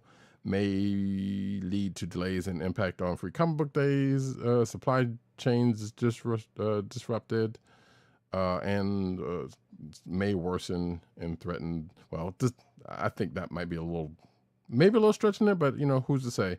According to this article, it says that tariffs on China may worsen, threatening the viability of U.S. comic book retailers. Is that far off? Maybe not. Who's to say? But that is that. Next up. Oh, and terrible news. IDW has canceled issues of The Hunger in the Dusk and has switched it to graphic novel format. It's going to collect the remaining issues of The Hunger in the Dusk in a graphic novel format. Yeah, that hurt my heart because I love that book. But at least they're still putting out, at least they're still putting out stuff for it. So I guess that's a good thing. So yeah, if you like high fantasy stuff and and you like G. Willow Wilson's writing, yeah, you should check that book. It's good, I think. Next up, though, why is Absolute Green Lantern shifting away from John Stewart? We finally have an answer. This is also a Screen Rant article, but you got to take that for what it is. In an interview with the Comics Pals, I don't know who that is, and I probably shouldn't have even mentioned them, but Absolute Green Lantern writer Al Ewing discusses while he'll be focusing on Sojourner Mullein, as opposed to a more widely known hero such as John Stewart. He reveals that he has considered John Stewart for the primary role, only to change his mind in the end, which that makes me feel like somebody in editorial might have did that, but I don't know that for certain. So I'm not one to say. Quote, originally I was thinking John Stewart would be the lead. My conception of John in this book, he's pushing 40. He's an older guy, and I thought, do I really want to write a book about an old man? Because I am an old man, and I am not that interesting. So I had to look through the Green Lanterns. Ouch! Shots fired, man. I heard those shots whiz by my head just now. Yeah, pretty much. I'm like, because when I first read it, I was like, Al Ewing basically saying John Stewart is too old for this shit. But at the same time, God. No. He's saying he's washed, so why would he want to?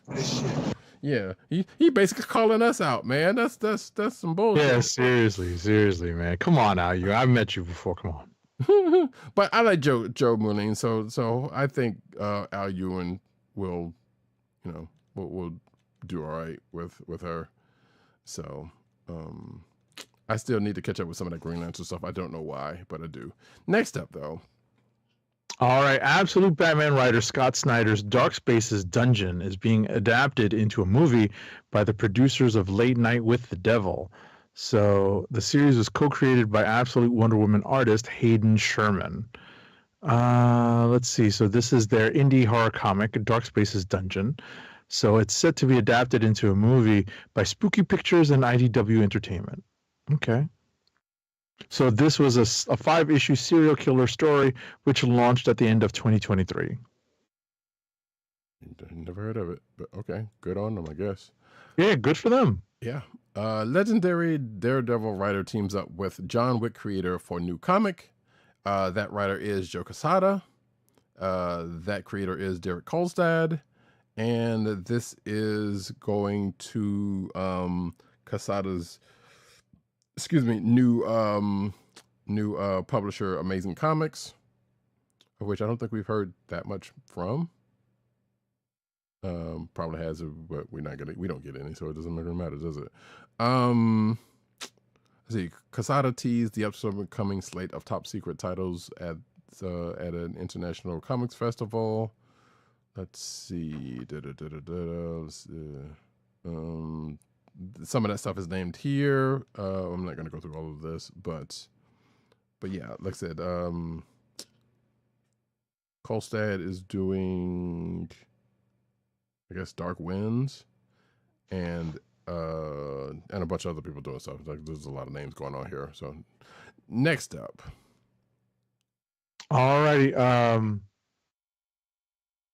So in the March and April 2020 solicitations, Marvel Comics listed a new series, Spirits of Violence, by Sabir Pirzada and Paul Davidson, a Ghost Rider spin-off miniseries stating that Johnny Blaze has been on the trail of a mysterious and dangerous new entity, the Spirit of Violence, with Danny Ketch also getting involved.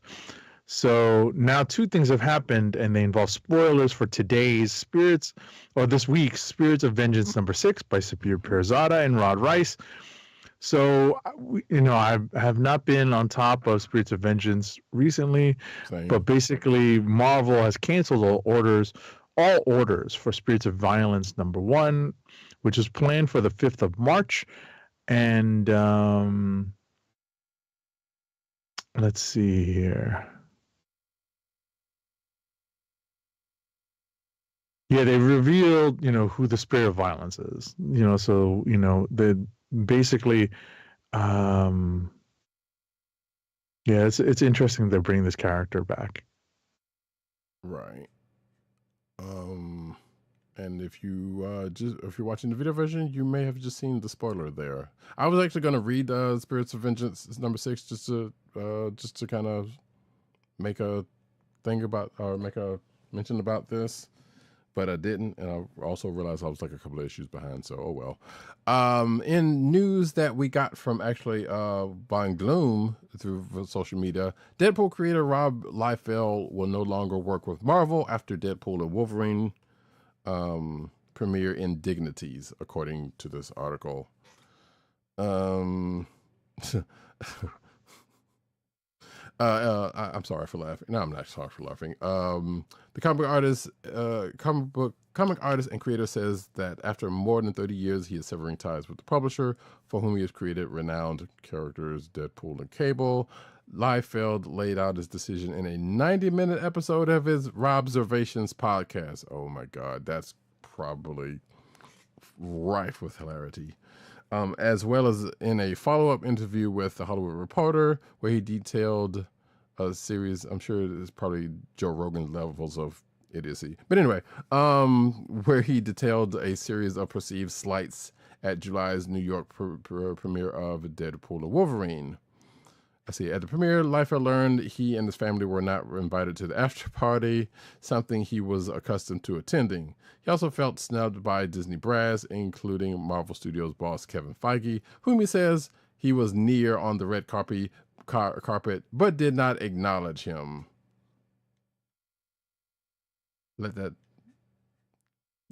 Oh, wait, sorry. Here's a quote from Liefeld. Oh my gosh. It was meant to embarrass, diminish, defeat me. Liefeld said on his podcast of not getting access to the after party. Get the fuck out of here. Next up. Anyway, Marvel Comics announces Godzilla vs. Hulk. So Godzilla vs. Hulk #1 is written by Jerry Duggan, with cover and interior art by Giuseppe Camicoli, and the story will also include General Ross and his Thunderbolts. Listen, it's always been an interesting, fanboy question. So to see it, hashed out in a book, of course. Mm-hmm. Whether the Hulk could beat Godzilla? Yeah. I mean, they're both radiation powered, so one's got the height advantage. Exactly, definitely the height advantage. As in, if you're watching the video version, you can see me scrolling through a couple of the covers and the variant cover. I like that poster one. That's cool. So, but also, you did say when this was coming out.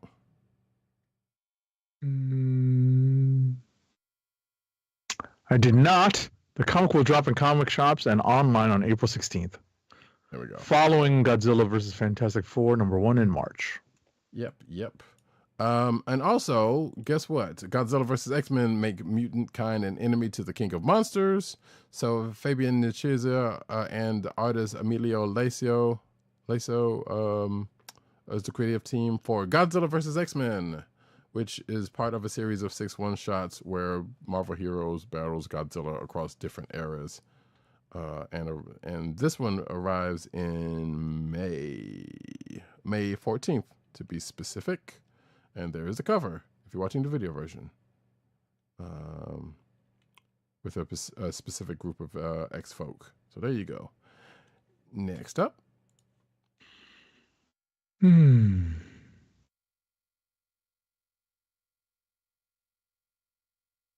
Okay, I did not realize there's been a lot of drama over the appearance of Marvel Comics' newest Wolverine. So the Ultimate Wolverine just debuted in the comics. Let's see.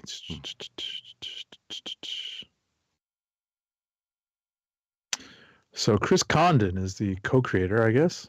The writer. And he's had to defend Alessandro Cappuccio's Wolverine design. Let's see here. Oh, it's Rob Liefeld coming back. Okay. So Rob Liefeld posted a message on Instagram showcasing his Wolverine design from Onslaught Reborn #3, saying Ultimate Wolverine before, and if you know, you know. So apparently...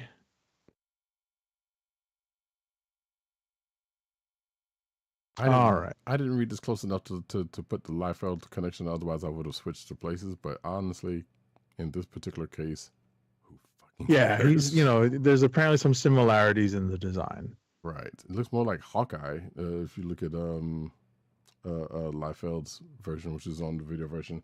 Speaking of, real quick, Von Gloom says, "Oh no, what will Marvel do with a catalog of artists who can draw feet properly?" He also asked, "Does this mean Red Ronin will return?" Which I feel like we have asked that question previously. It was last seen during Dark Reign. Really? Okay. I figure it was longer than that. I mean, I wouldn't mind seeing Red Ronin again. Anywho's, Marvel's X-Men and all mutants shouldn't be pigeonholed as minorities by us or them, says Chris Claremont. I mean, he can say that all he wants to. And that's, I can't say that makes him the beginning and end of the discussion on that, but hey. Let's see. Here we go. Readers and scholars have compared the mutant experience to civil rights movements, noting that the X-Men face the same type of persecution as minorities. However, longtime X-Men writer Chris Claremont says that it's more nuanced than that. In fact, he doesn't agree with the X-Men being labeled as minorities. During a panel at CCXP 2024, the legendary X-Men writer spoke about the relationship mutants have with society, with the quote, "The challenge is to see themselves at the schools as minorities. That's Charlie's job. That's Magneto's job. From my perception, what they are is half a dozen, maybe a dozen kids, young people living together, but looking on themselves as ordinary people." And the quote goes off from there. You can read it yourself. Von Gloom says, "The man who copied Deathstroke to create Deadpool is talking plagiarism." Thank you. Next up. Alrighty, next up, we have a first look at the new Walmart exclusive. Those are terrible words. Walmart exclusive. They're almost as bad as Target exclusive. Walmart exclusive Marvel Legends series Spider-Man 77 figure from Hasbro. So this is the television series Spider-Man with one web shooter on the right wrist, and those beady looking Spidey eyes, and it's still kind of tempting for me, at least. AKA Spider-Man with the rope. Yeah, it is definitely kind of tempting. It's tempting, but I don't know. I between this and Spider-Man, Japanese Spider-Man, I would probably want Spider-Man before this, but this is actually cool. But this is the one I actually had exposure to on television. Right, same. You know, same. Because I just, I watched that show. It was great. Shout out to Kim Spill's mom. Anyway, yeah, I don't know. Wait, the price? Do we have a price? I don't think so. No. No, not here. Yeah. So next up is news. Yes, that Agent 70 and I talked about before the show. Oh yeah. I was gonna say it's your story. I can just chip in. Oh, right. Yes. Oh, to answer Von Gloom. So, Messenger from Hell, Spider-Man. Yeah, no, that's no, that's not the figure that we're getting. That's Spider-Man, U.S. Spider-Man figure with the rope. Not Japanese Spider-Man. I'm sure there's a figure coming though of Spider-Man. But Hasbro Marvel Legends series figures with mini comics, accessories, wave is out there now for pre-order. And One Agent 70, of course, has put in his orders already, as I found out before the show. So. Oh yeah, I got my orders in already on Banshee, ROM. Of course, I got the ROM, the Adam Warlock, and the Ultimate Miles. Mm-hmm. The Miles is tempting, even though I have a Miles. In fact, I think I have 2 Mileses, but it's tempting. But I don't know. Agent 7 tried to get me to do tried to tempt me into the ROM Space Knight, and I'm not sure if I'm not there. Freaking ROM Space Knight, man! When are you ever going to see a ROM Space Knight again? Well, like I told you before the show, I saw one when they had one out originally, and that was matter of fact, I think it was a 12-inch figure with the. I cannot wait to get this ROM Space Knight. I'm tempted to buy 2, but it doesn't have the light up gun and light up sound effects and whatnot. That's true. That the old figure had, the very, very old figure had. But anyway, so yeah, that stuff's out there, folks. Agent 70's got it. His in, so y'all can go ahead and have at it. Next up, though. All right, Spider-Man Noir and Spider-Ham are swinging in as new SH Figure Arts figures, which means they are a little pricier than the Marvel Legends that we were first talking about. So they are available for $119.99. Yeah. I mean, look, that Spider-Man Noir one looks pretty good. There's the picture right there. I mean, Spider-Ham is all right too, But yeah, I mean, listen, you're getting multiple hands for both figures, right? And you're getting a second head for Spider-Ham and a second set of, I think, lower torso. I know both arms and torso. Right. Lower torso. Okay, that's cool. Yeah. So, and it only costs you $120 US. Yep. Next up, Deadpool and Wolverine Blade collectible figure available from Hot Toys, which again also pricey. Let's see. The figure is available now at Sideshow Collectibles websites. If you got $290. Fwee-oh. Yeah, okay, Uncle Roger. And for those who pre-order in the first edition window, an exclusive edition accessory, Blade's sword, will be included. The figure is set to ship sometime in between January and June of 2026. So you got time for that. Yeah. So there you go. Pictures, and pictures. Next up. Okay, so Marvel Spider-Man is getting a co-op mode, but there's a catch. Okay. So apparently, if you want to swing around the big city with your friends by your side, it'll soon be possible. However, this co-op feature, while exciting, is not going to be accessible to everyone.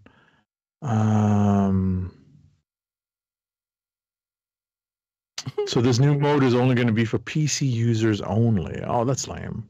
And it's a fan-made mod, so it's not official. So okay. Yeah.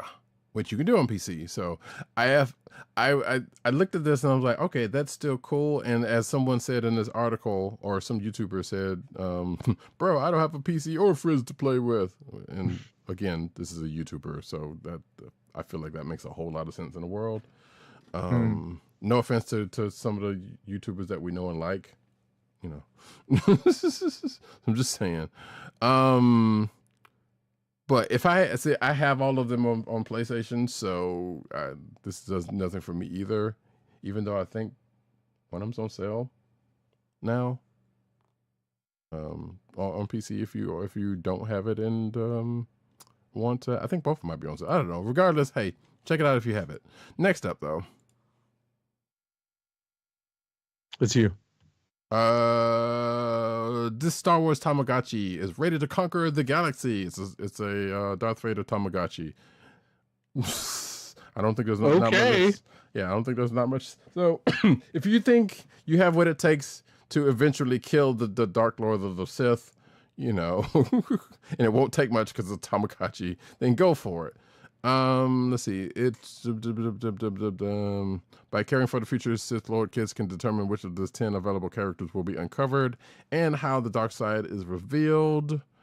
It is 8 and up, of course. $29.99, so $30. The Tamagotchi will also feature 12 special scenes from the film franchise, also, which that's a small screen, so I can only imagine what the hell they're going to show on that. So there you go, folks. Next up. Alrighty, Clone Force 99, the fan favorite characters also known as the Bad Batch, will make their return to the Star Wars franchise in a new novel announced titled Star Wars Sanctuary, which will be released on August 5th. Written by Lamar Giles, the story takes place during the events of the Bad Batch Season 2. Okay. Mm-hmm.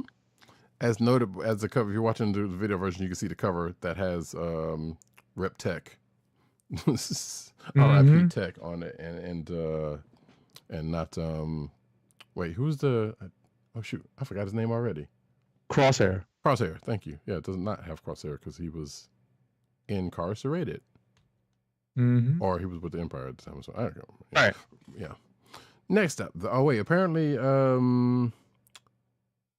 let's see. Lucasfilm has found a way to show more character stories. The upcoming comic series, The Bad Batch Ghost Agent. So yeah, there's a comic book also coming out with The Bad Batch, and the first issue comes out next week, actually. So cool. Next up, though, Evil Wally West races in a new McFarlane Toys Dark Flash figure. It's a 7-inch figure with 22 articulation points. It is going to be $22.99 and will release with other figures such as Tempest in March 2025. And you can see the figure right there. Next up.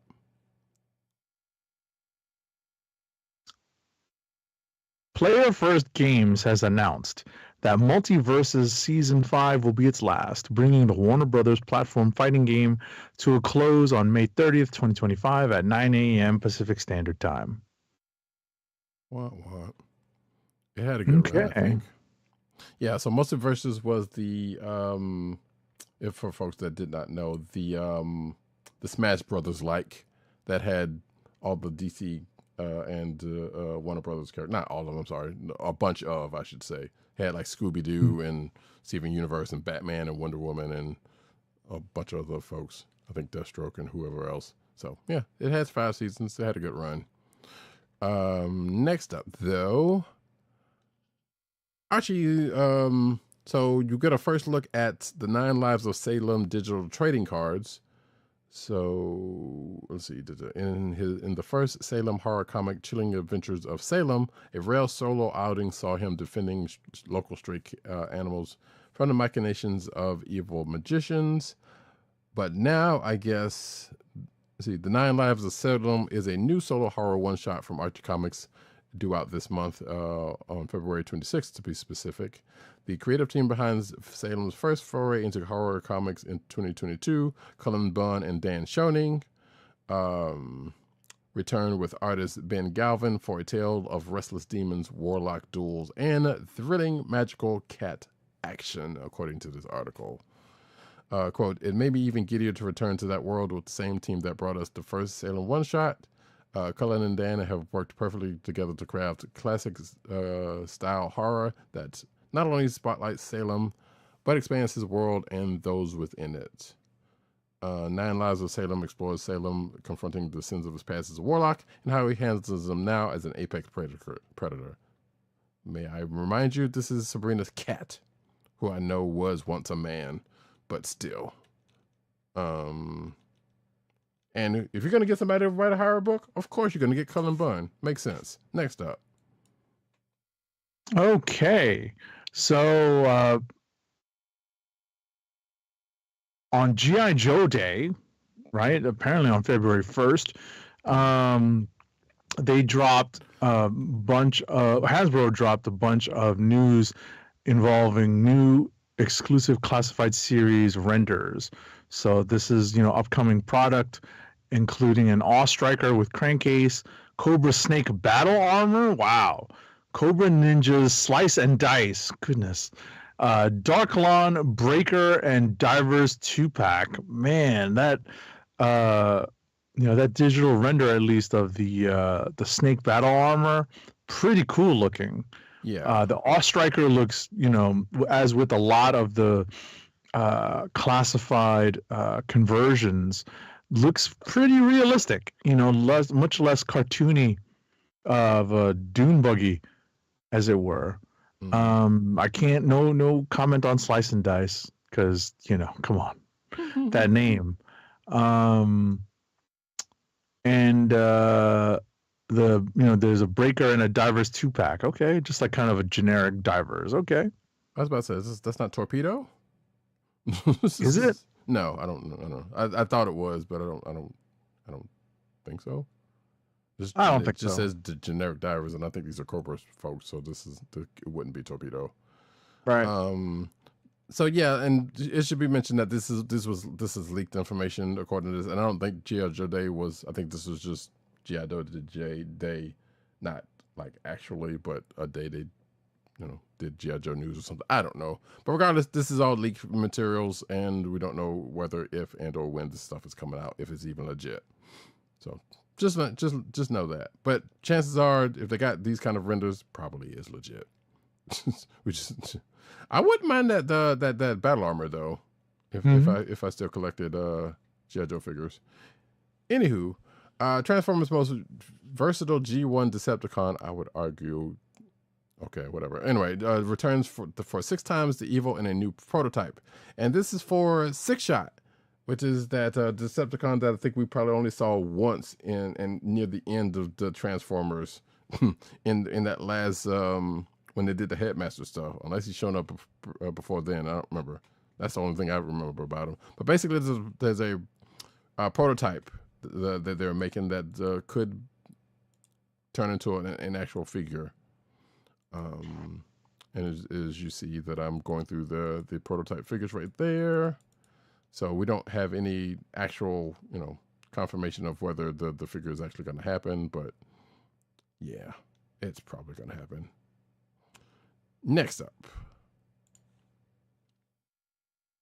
All right, so courtesy of the Sunbow and Marvel Script Storyboard Archive, you can see some pretty cool Transformers history with the complete Bob Budiansky G1 Transformers profile. So if you recall, in 1983, Marvel Comics writer Bob Budiansky gave names and wrote profiles that turned Takara's Diaclone and Microchange toys into the Transformers. The 29 original profiles can now be read online via briefing binder Sunbow Productions sent to Ron Friedman before being sold off in 2010. So the link is here, and you can take a look on the website that Roddykat is sharing.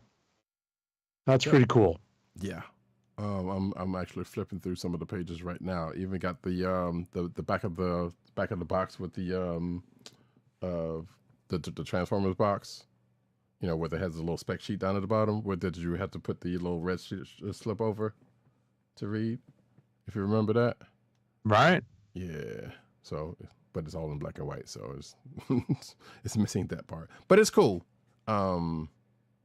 So yeah, check that out in the show notes if you are interested in that. And that's it, folks. That's it. We're gonna do one last ad read before we knock out of here. Yeah, we also have to let everyone know that what's going to happen on the calendar this upcoming week.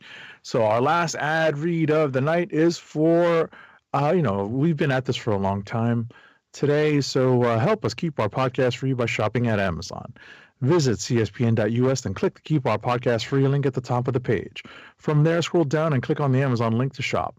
Purchase items from Amazon as you normally would, whether it's books, music, electronics, jewelry, apparel, or Marvel Legends. For every purchase made on Amazon through our link, Amazon sends the CSPN payment that helps us keep the Comic Book Chronicles podcast free for our listeners at no extra cost to you. Amazon.com through CSPN.us. Do it today. All right, folks, that's it. So yeah, like Agent 70 was mentioning just a second ago, we are going to be going on Movie Protocol because of Captain America: Brave New World. Yes, tickets are already set up and purchased, so we will be reporting back to you with our thoughts during our next episode next week. Mm-hmm. So in addition to that, we will also still have, the 2 episodes of From the Neighborhood of Spider-Man and... no, it's going to be 3. Is it 3 next week also? Okay. Because it was 2, 3, 3, 2. Okay. Yeah, okay. Jeez. And the next episode of Invincible also. So we're going to have a lot when we reconvene next week with that. So... with that, I have been Roddykat. You can find me at Roddykat on Twitter. You can also find me at Roddykat on Blue Sky. You can also find me at News on Twitter and the CB Caps on Instagram. Agent_70 on Twitter, Instagram, Threads, and Blue Sky. You can also find us on the Cold Slither Podcast Network, CSPN.us. Do it today. There it is. You can also find us on your podcast perusal place of choice, whether it be Apple iTunes, Apple Podcasts, Spotify, or the Coastal Podcast Network SoundCloud page, and also recording live every Thursday, mostly every Thursday night, outside of what we just mentioned, 9:30 Eastern Standard Time on youtube.com/thekliqnation and twitch.tv/Comic Book Chronicles. Make sure to click like, subscribe, and leave us all the positive 5-star reviews, especially on Apple Podcasts, and also hit that notification button so that you will know when we are on live, and leave us 5-star reviews, especially on YouTube. Thank you.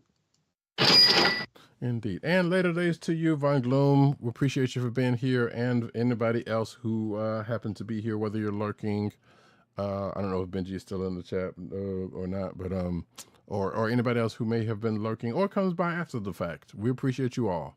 Yes, we very much do. I try to, at least monitor the chat. Yeah. And with that, folks, this has been the Comic Book Chronicles. Peace. Peace. 1, and this time I mean it. My time is up. Peace out to Brooklyn.